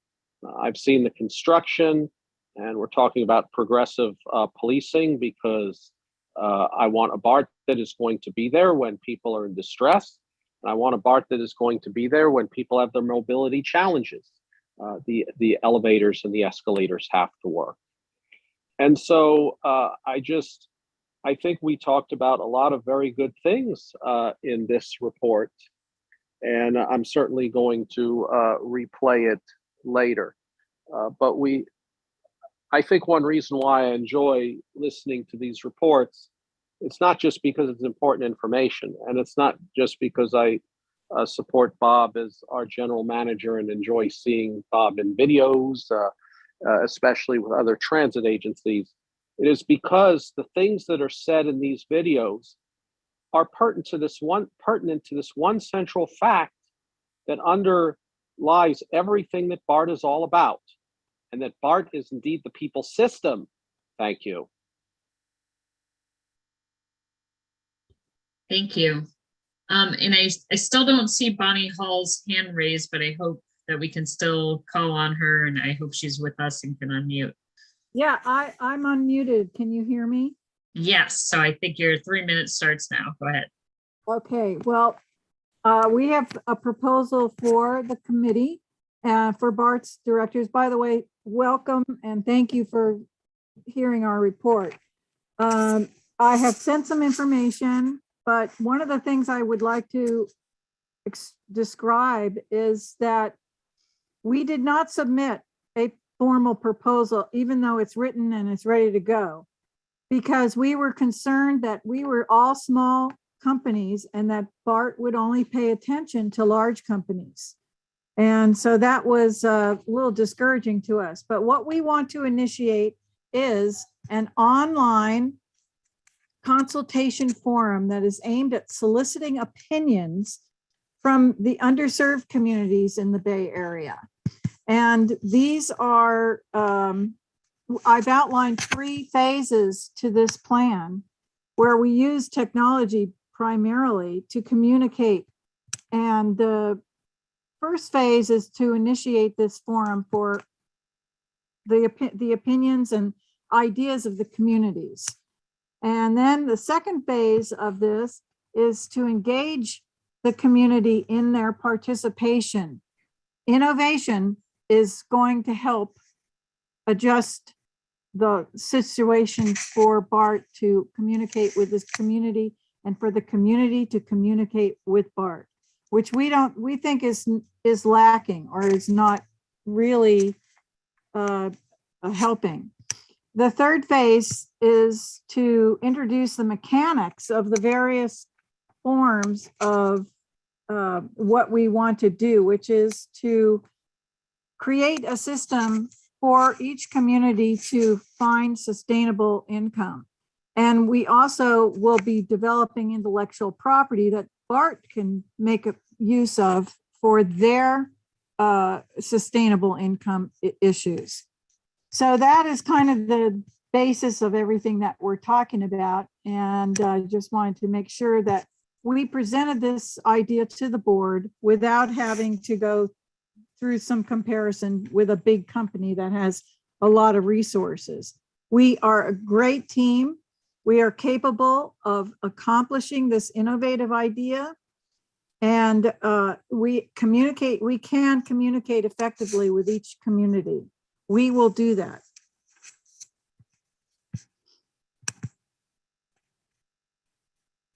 Thank you.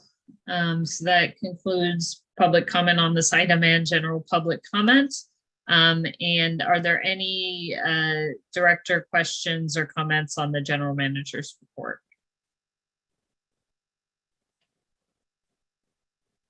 Oh, sorry, Director McPartland. You're muted, Director McPartland. What is the date for the opening of the Pell Street bathroom? The 2nd of February. I'm definitely going to try to be there for two reasons. Number one is I was an employee when we closed those. And the other reason is that I'm looking forward to seeing that statue that Director Dupty was going to have put up in the event that you were able to get bathrooms open. I too am looking forward to seeing that statue as well, Director McPartland. Okay, nothing further. Thank you. So with that, we'll go to item 8, board matters, and we'll take items A, B, and C together. So that's board member reports, roll calls for introduction, and in memoriam. So please raise your hand if you have anything to report on. Director Foley. Thank you, Madam President. Just a few items. I attended the redistricting meetings for Bart, numbers 4 and 5, and a reminder to folks that our last scheduled redistricting committee meeting is on 2/2/22, or also known as Wednesday, February 2nd at 6 p.m. And additionally attended the Contra Costa Transportation Authority meeting on January 19th.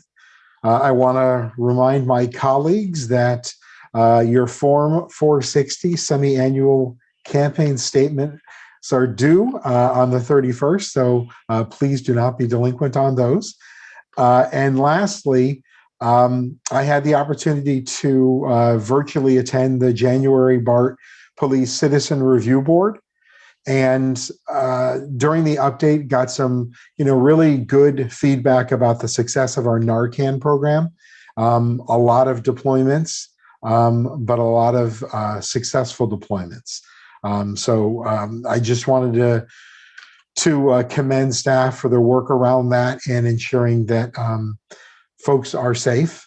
And one item I did want to specifically call out, there was an incident at Glen Park in which a patron was in a restroom for an extended period of time.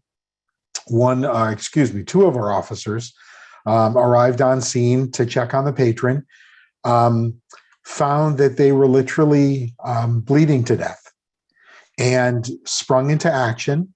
They put a tourniquet on that individual, and we were told by the EMTs after the fact that they literally saved that person's life. And I really want to commend Officer Carl Carpio and Officer Anthony Borg for their stepping in, their quick action, and Literally, I know you're doing your job, but you saved someone's life. And we don't all get to do that. So thank you for being there at the right time, and thank you for your quick actions. So that's my report.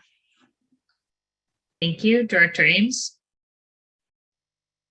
Thank you, Director Foley, for bringing that up. Wow. And yes, we had a redistricting meeting, an evening meeting. There wasn't a lot of public attendance.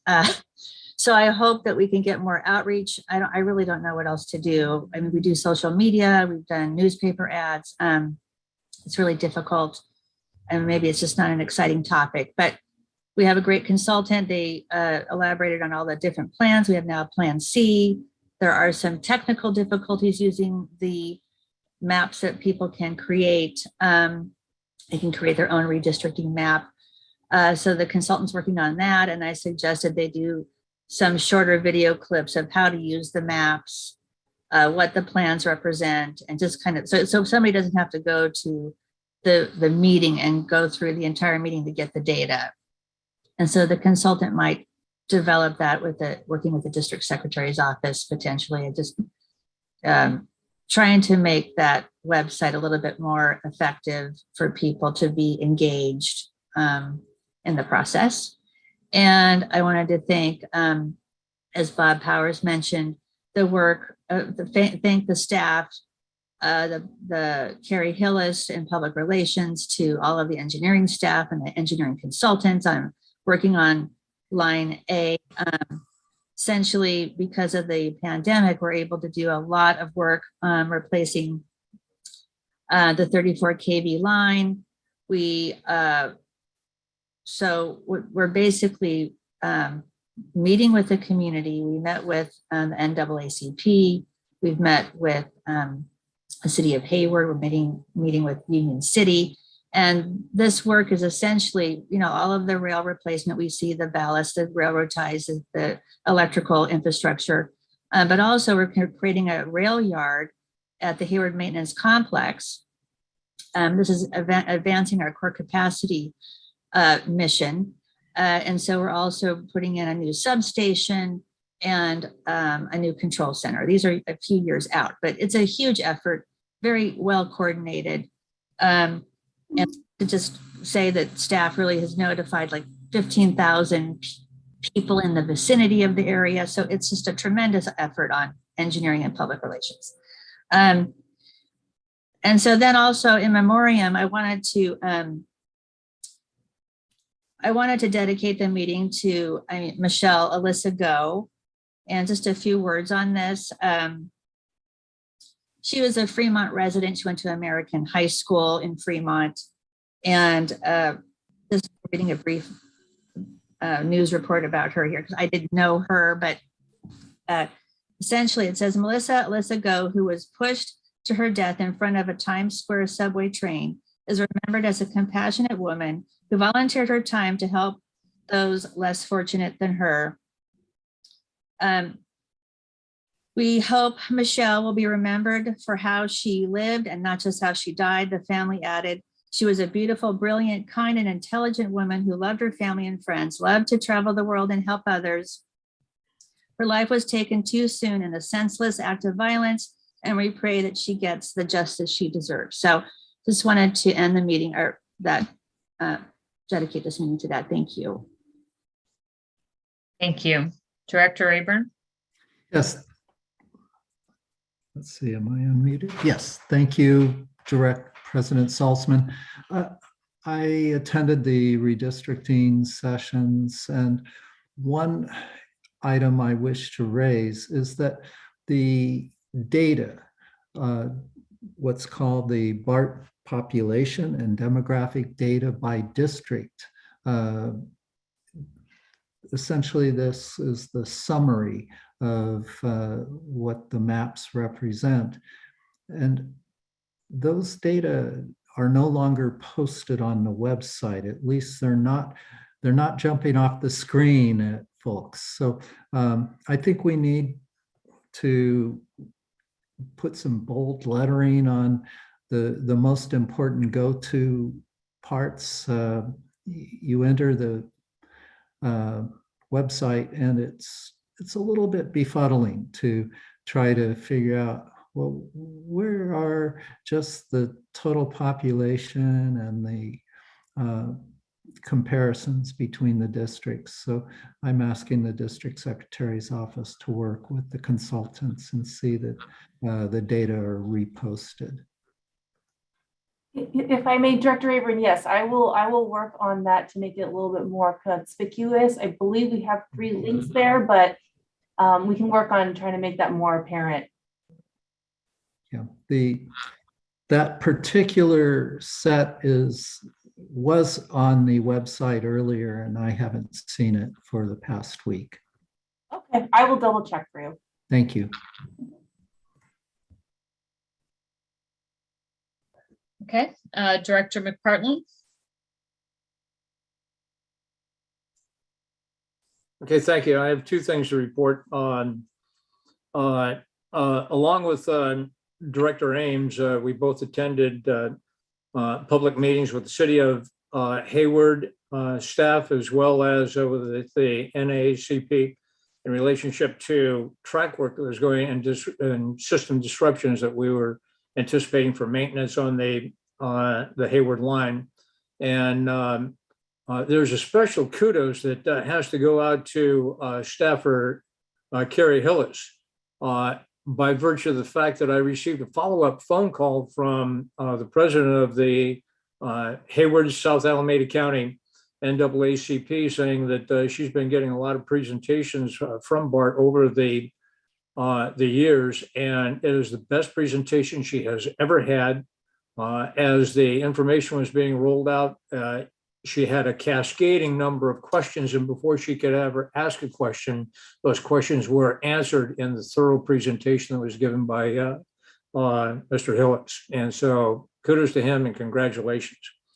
I have another comment in relationship to the CRB meeting that I attended along with Director Foley. And I too was thrown aback by the number of saves that have been made.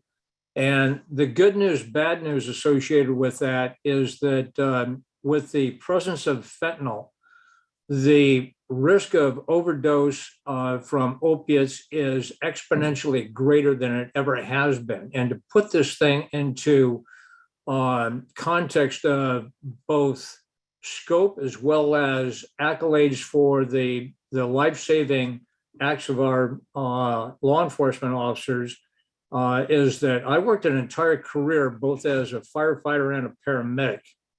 And in 1 month period, they made more saves with fentanyl for heroin and opiate overdoses than I did in my entire career. So God bless them. Thank you. Thank you. Director Simon. I've been really slow with the mute button today. My apologies. Just quickly, I think it's been talked about, but I have been attending the redistricting meetings, and I really, again, want to thank you, President Saltzman, for bringing forth the redistricting conversation to the full board, and rightly so. And having a conversation yesterday with yourself and our GM and Rod and Deputy Chief Alvarez with the mayor of Berkeley and staff of the city council is fantastic. And I hope to keep doing that outreach to celebrate so many of the innovations in our police department and our public safety commitment and goals. I do think that Bart is leading the way. Our stats tell us that story, and we need to just continue evangelizing the hard work that our leadership and staff who are on the ground every single day are putting into making sure that Bart is living up, to its stated mission. And I think that's it. I mean, we've all been busy in the first few weeks of the year with Bart work, and I'm really excited about the bathrooms. It's Herculean to see the construction happening and going through the stations, and our stations are looking so beautiful. The work is happening. Folks are being invited back. I didn't get a seat the other day on my Berryessa train coming from Richmond. It used to annoy me, but it's really exciting to actually see people coming back to work and trains full of masked folks. And culture change takes a while. And we now have cars full of folks. And of course, sometimes there'll be a person who needs to be nudged to put on their mask, but folks are trying to social distance. They're going to work, they're going to school. You see kids in their uniforms with their parents back on BART. It's an exciting time for us. And we also have a lot of lobbying to do and a lot of stories to tell to our state legislatures and the federal government. And we're excited that Pelosi's office among our congressional leadership continues to work with our senior staff. And there are going to be opportunities for us, I think, as board members under your leadership, President Saltzman, to continue telling the BART story, not only to the congressional leadership and elected folks in Sacramento, but other elected officials as we move through the Prop K conversations and so on. So I'm excited about this year, and it's going to be a busy one. But that's it. Thank you. Director Lee? Yeah, I wasn't going to say anything, but I did want to thank Director Ames for closing this meeting in memory of Michelle Go and update on some conversations I've been having. Just on that case, it was, as an Asian American woman, obviously very tragic to hear. I was following a lot of the news, and official statements and reports have stated that there was no indication that this was a hate crime or that this was targeting the AAPI community. But I thought that this might be a good time to note that, you know, I was the original author of the resolution condemning acts of racism against Asian Americans and Pacific Islander or AAPI community. And as the only Asian person on this board and one of the few Asians who have ever served on this board, the safety of the AAPI community is something that's really deeply personal and extremely important to me. I also don't know if many of you know, but I actually changed jobs just this month. I'm now working with a new nonprofit advocacy organization that is part of a coalition of 4 of the key Chinese community serving organizations with over 200 years of experience in San Francisco, specifically focused on community safety and justice for the API community. So this is now a professional concern of mine. So recognizing that we are approaching the 1-year mark of that resolution's passage, along with Chinese New Year, along with, you know, the incidents that we had seen in New York City MTA, I did want to know that I connected with Chief Alvarez around this to really take a look at the numbers, because that's where we know what's happening. I was extremely relieved to see that the numbers of AAPI victims riding BART has decreased across the board, comparing 2020 numbers to 2021. And if you recall, the numbers actually had been on the decline in 2020 as well. And that's, you know, whether you're looking at overall numbers, percentage, or percentage per 1 million riders. Per reports, there are 35% fewer AAPI victims overall and 15% less API victims per 1 million riders. I would really credit all of the work that Chief Alvarez and the entire BART PD has been doing. And I really think that a lot of the progressive policy, progressive policing, staffing, the presence, the ambassadors, and the continued growth of that program is really making a difference. And I know that this is not necessarily mirrored in the stats that we're seeing just in San Francisco. Earlier this week, Mayor Breed hosted a press conference alongside SFPD Chief Bill Scott to show that with new data around hate crimes in San Francisco, the SFPD's own data reporting has actually shown a 6-fold increase in hate crimes targeting the AAPI community. I think there's a lot of questions around those numbers, and you know, there apparently was one perpetrator who committed 30 of these hate crimes. So it's a weird situation all around.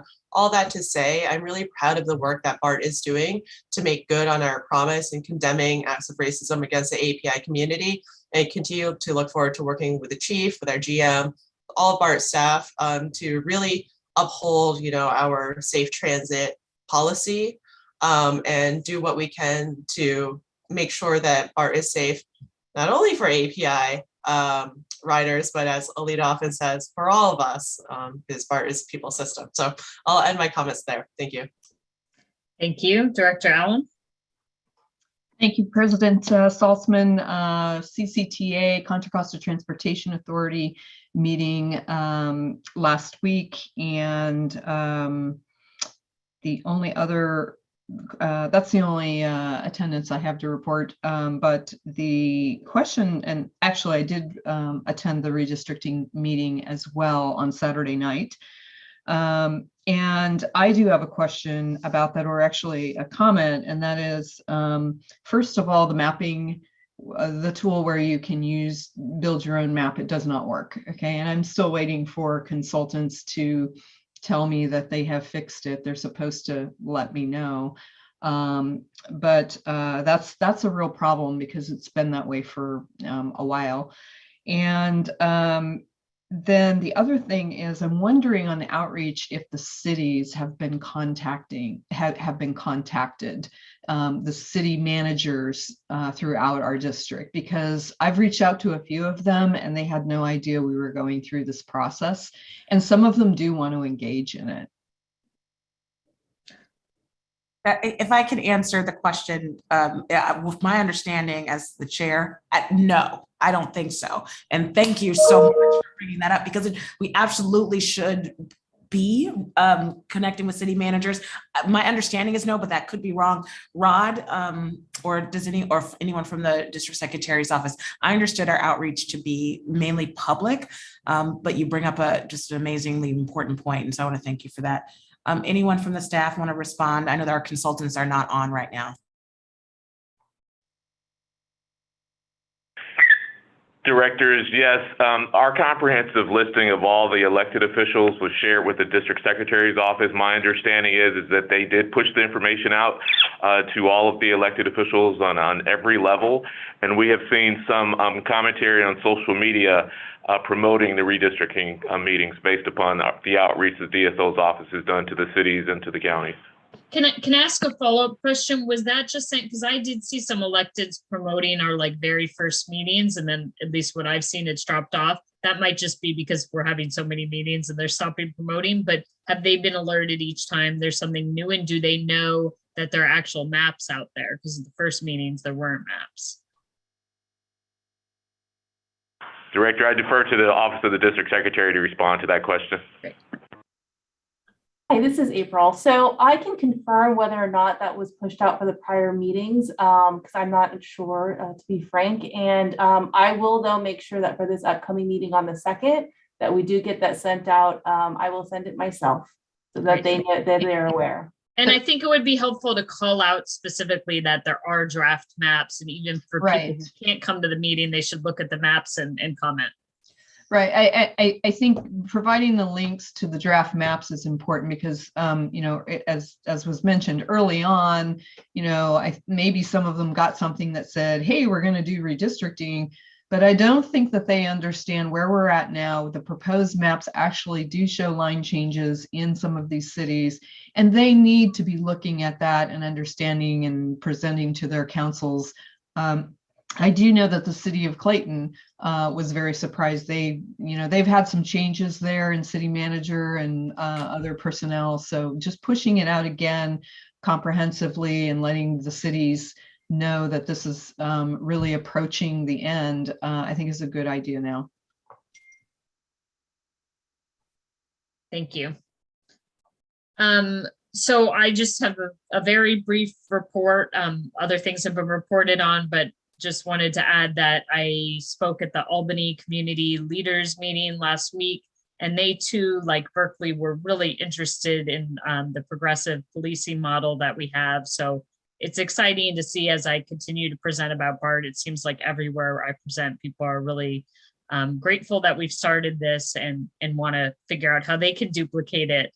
And then I met with Shane and Sylvia last week at Bayfair BART.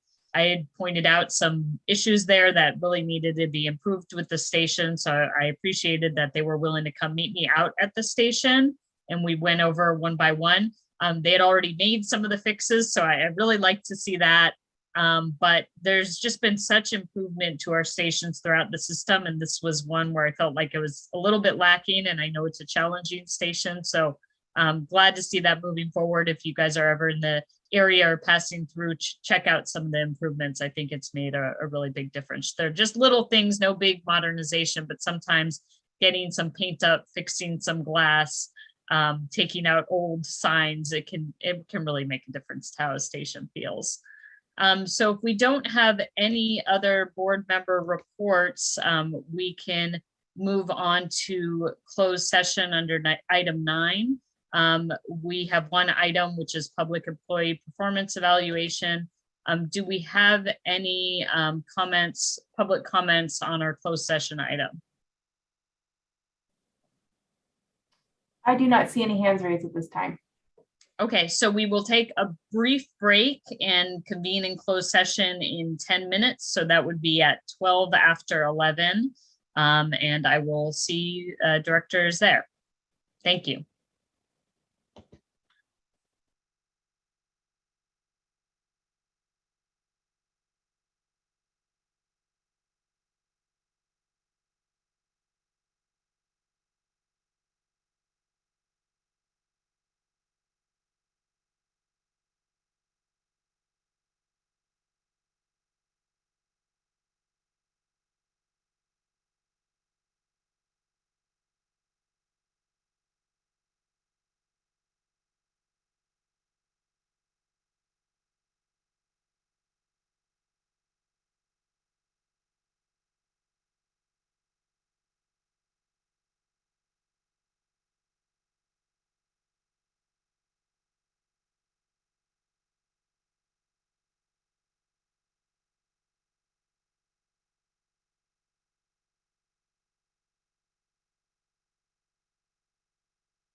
Hi, you ready? Great. So we are now back in open session. Closed session has concluded and there is nothing to report from closed session. And so we'll now adjourn this meeting. Thank you. Thank you very much.